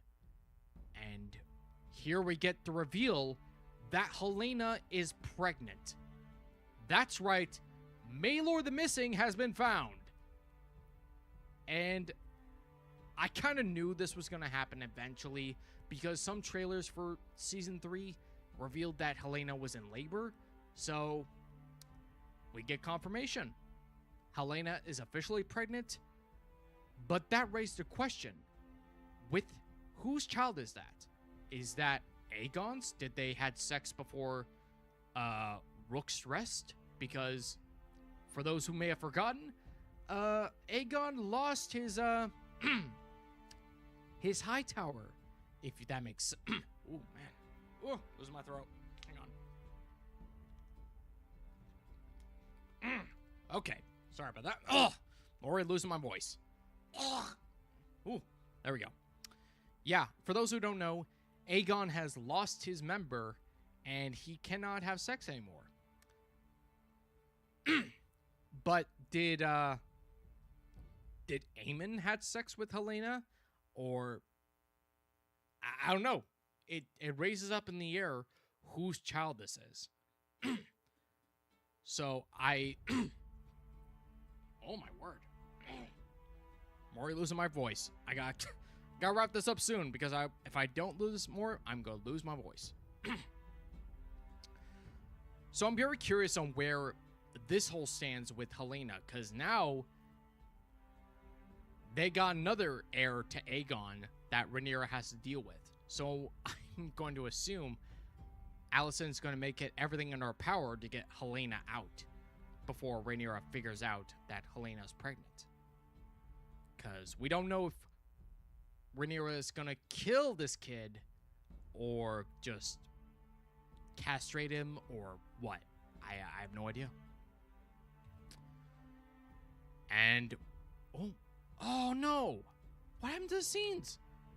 Oh no, I had a scene where I had a slide with Vermithor arriving at Tumbleton, and that's a shame because I love Vermithor. God damn it. But yeah, we have a scene with Vermithor showing up at Tumbleton outside the gates, and everyone's just like so freaking out. And Ormond, like, dude, you should have known this was going to happen. You should have known that Rhaenyra is going to send her dragons out. You were going to, if not to burn your city, but they were going to definitely make sure you're staying at Tumbleton. But, man, the Bronze Fury just looks amazing. I love him. He's my favorite dragon in Hot D right now. And I love the saddle. Again, I love Vermithor's saddle.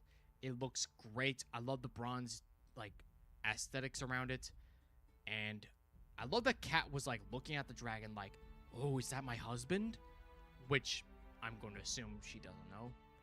She probably knows, probably thinks that Hugh is dead at this point. So it's going to be interesting to see if and when they will reunite.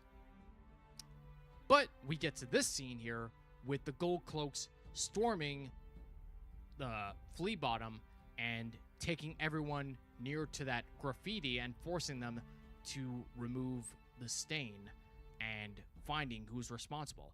While Luthor is beating the shit out of this random guy. And from the trailers, I legitimately thought that this was the Gold Cloak seizing Ormond in like a flashback after Rhaenyra the Cruel. And they were just going to take him, lock him up in some secret dungeon and all that. But this scene was fine. It really shows the black-hearted cruelty that Rhaenyra has. And I'm very much looking forward to seeing how this event is going to damage her relations with the small folk.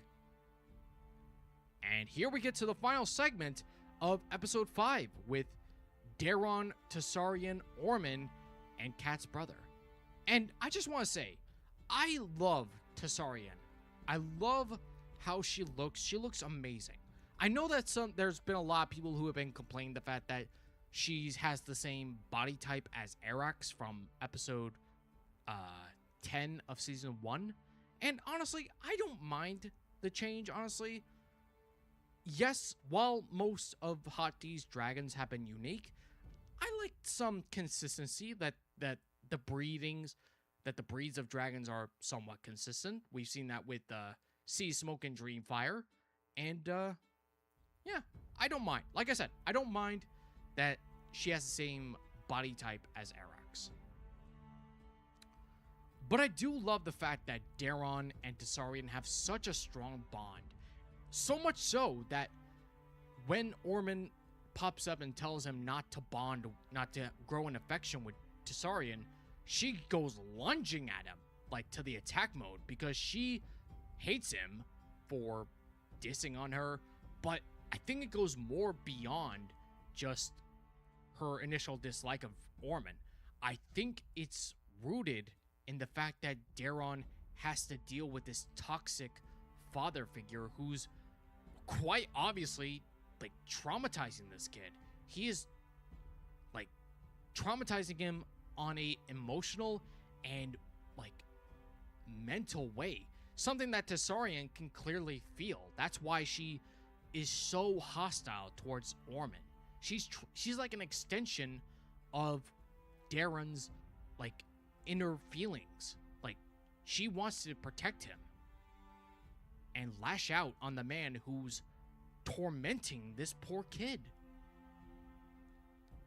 And the fact that Ormond clearly hates the Targaryens.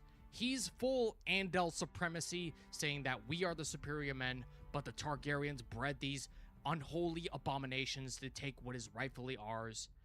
Even though the High Towers are probably for our first men, for one, or possibly some other people that came before the first men, according to some folklore. But yeah, it's really showing that we already get to see some anti-Targaryen sentiment from a High Lord, because we've seen that in A Night of the Seven Kingdoms with Raymond and Lionel Baratheon. So I think this is the beginning of that searing hatred being lashed out. But it's interesting because Ormond clearly molded Daeron to be a Hightower, to be molded in the faith of the Seven, in the shadow of the Citadel, the Starry Sept, raised in the faith to be a pure Hightower. He is raising this kid to be a Hightower, not a Targaryen. He's molding him so that he can be king. He's trying to place Daeron on the Iron Throne, surpassing Aemon and Aegon. Like, he wants to put a Hightower on the throne where he can rule as the power behind the throne, to be, I'm going to assume, the hand of the king, to rule kind of like how Tywin Lannister ruled for Joffrey and Tommen. So I think Ormond wants to be the Tywin to Daeron's Tommen, if that makes sense. And I love that, like, Daeron's like, what? You want me to betray my brothers? I don't want to do that. Like, it clearly shows that despite Aegon and Aemon's clear hatred for each other, Daeron doesn't have any animosity towards his brothers. He doesn't want to betray them. He wants to be loyal to Aegon and Aemon. But clearly we see Otto being this controlling figure. He wants to dominate Daeron. He wants to be the king in all but name. And he clearly wants to show his complete mastery with Daeron by forcing him to kill Kat's brother. And we clearly see that Daeron doesn't want to do this. He wants to let this man live. He wants to show justice and mercy. But Ormond's like, nope, this is something your father would do. Yeah, Ciri. Yeah, Ceres. This is clearly sadistic behavior on Ormond's part. He is a sadist. He is a power-hungry sadist. It's... oh my god. It really shows that Ormond is such a schemer. I'm really looking forward to him as a villain, but I already hate him for hating the Targaryens and the dragons. I really don't like him as a character. But James Norton is doing an amazing job. But back to what I was saying. When Daeron kills Kat's brother, you could tell that Daeron is like so distraught. He's like, he's traumatized. He's definitely traumatized by what he has done. It's, oh, like I said, I really do feel for this kid. He doesn't want to be a cruel, merciless guy like his brothers have been. He wants to be a just and kind dude. Like Gawain said, it's, oh my god, it's really tragic, man. And I do love that Targaryen pretty much crawls and spills over the candles all over the Sept's table to breathe fire on Kat's dead brother and just consume him. Because also she's a young dragon, and she wants to feed and all that stuff. She sees fresh meat in there. Yeah, I want to snack down. But it also kind of represents the dark turn that Daeron and Ormond have set into motion. And I absolutely love the chomping sequence with at the end segment where Ormond says, "And now we begin," and Tessarion just goes to town on Kat's brother. It was such a dark ending, and I loved it. And I think that brings us to an end of Tumbleton. Yeah, in my opinion, Tumbleton was kind of the weakest of season 3 right now. But that is not to say that this has been a bad episode. It's a setup episode. It's setting up what is coming. That Ormond is plotting to crown Daeron king. Aegon and Larys fleeing Rook's Rest and making towards Essos. Rhaenyra's descent into paranoia and madness. And the rift that's bound to happen between Daemon and Rhaenyra because of Rhaena and Sheepsealer. Because I think Rhaenyra's going to figure it out, and it's going to lead to another falling out between her and Daemon. And it's also, more importantly, going to set up the Battle of Tumbleton. And I cannot wait how that battle sequence is going to turn out. But yeah. Okay, and I think that'll do it for this stream. Thank you guys for joining up, and thank you guys for commenting. Thank you, Bittersteel, Christy, Fenestra, I think that's how you pronounce it, Junk Saint, Arthur Idis, I think that's how it's pronounced, and Series Queries. I'm glad you guys enjoyed the stream. Hope you guys look forward to episode 5 tonight. I most certainly am. And we have less than 3 hours to go. So yeah. Thank you guys for joining up. We'll be back probably next week, if not the week after, for episode 5 and 6. So stay tuned for that. And until next time, have a good rest of your weekend, and enjoy Hot D episode 5 tonight. Until next time, this has been a channel of ice and fire.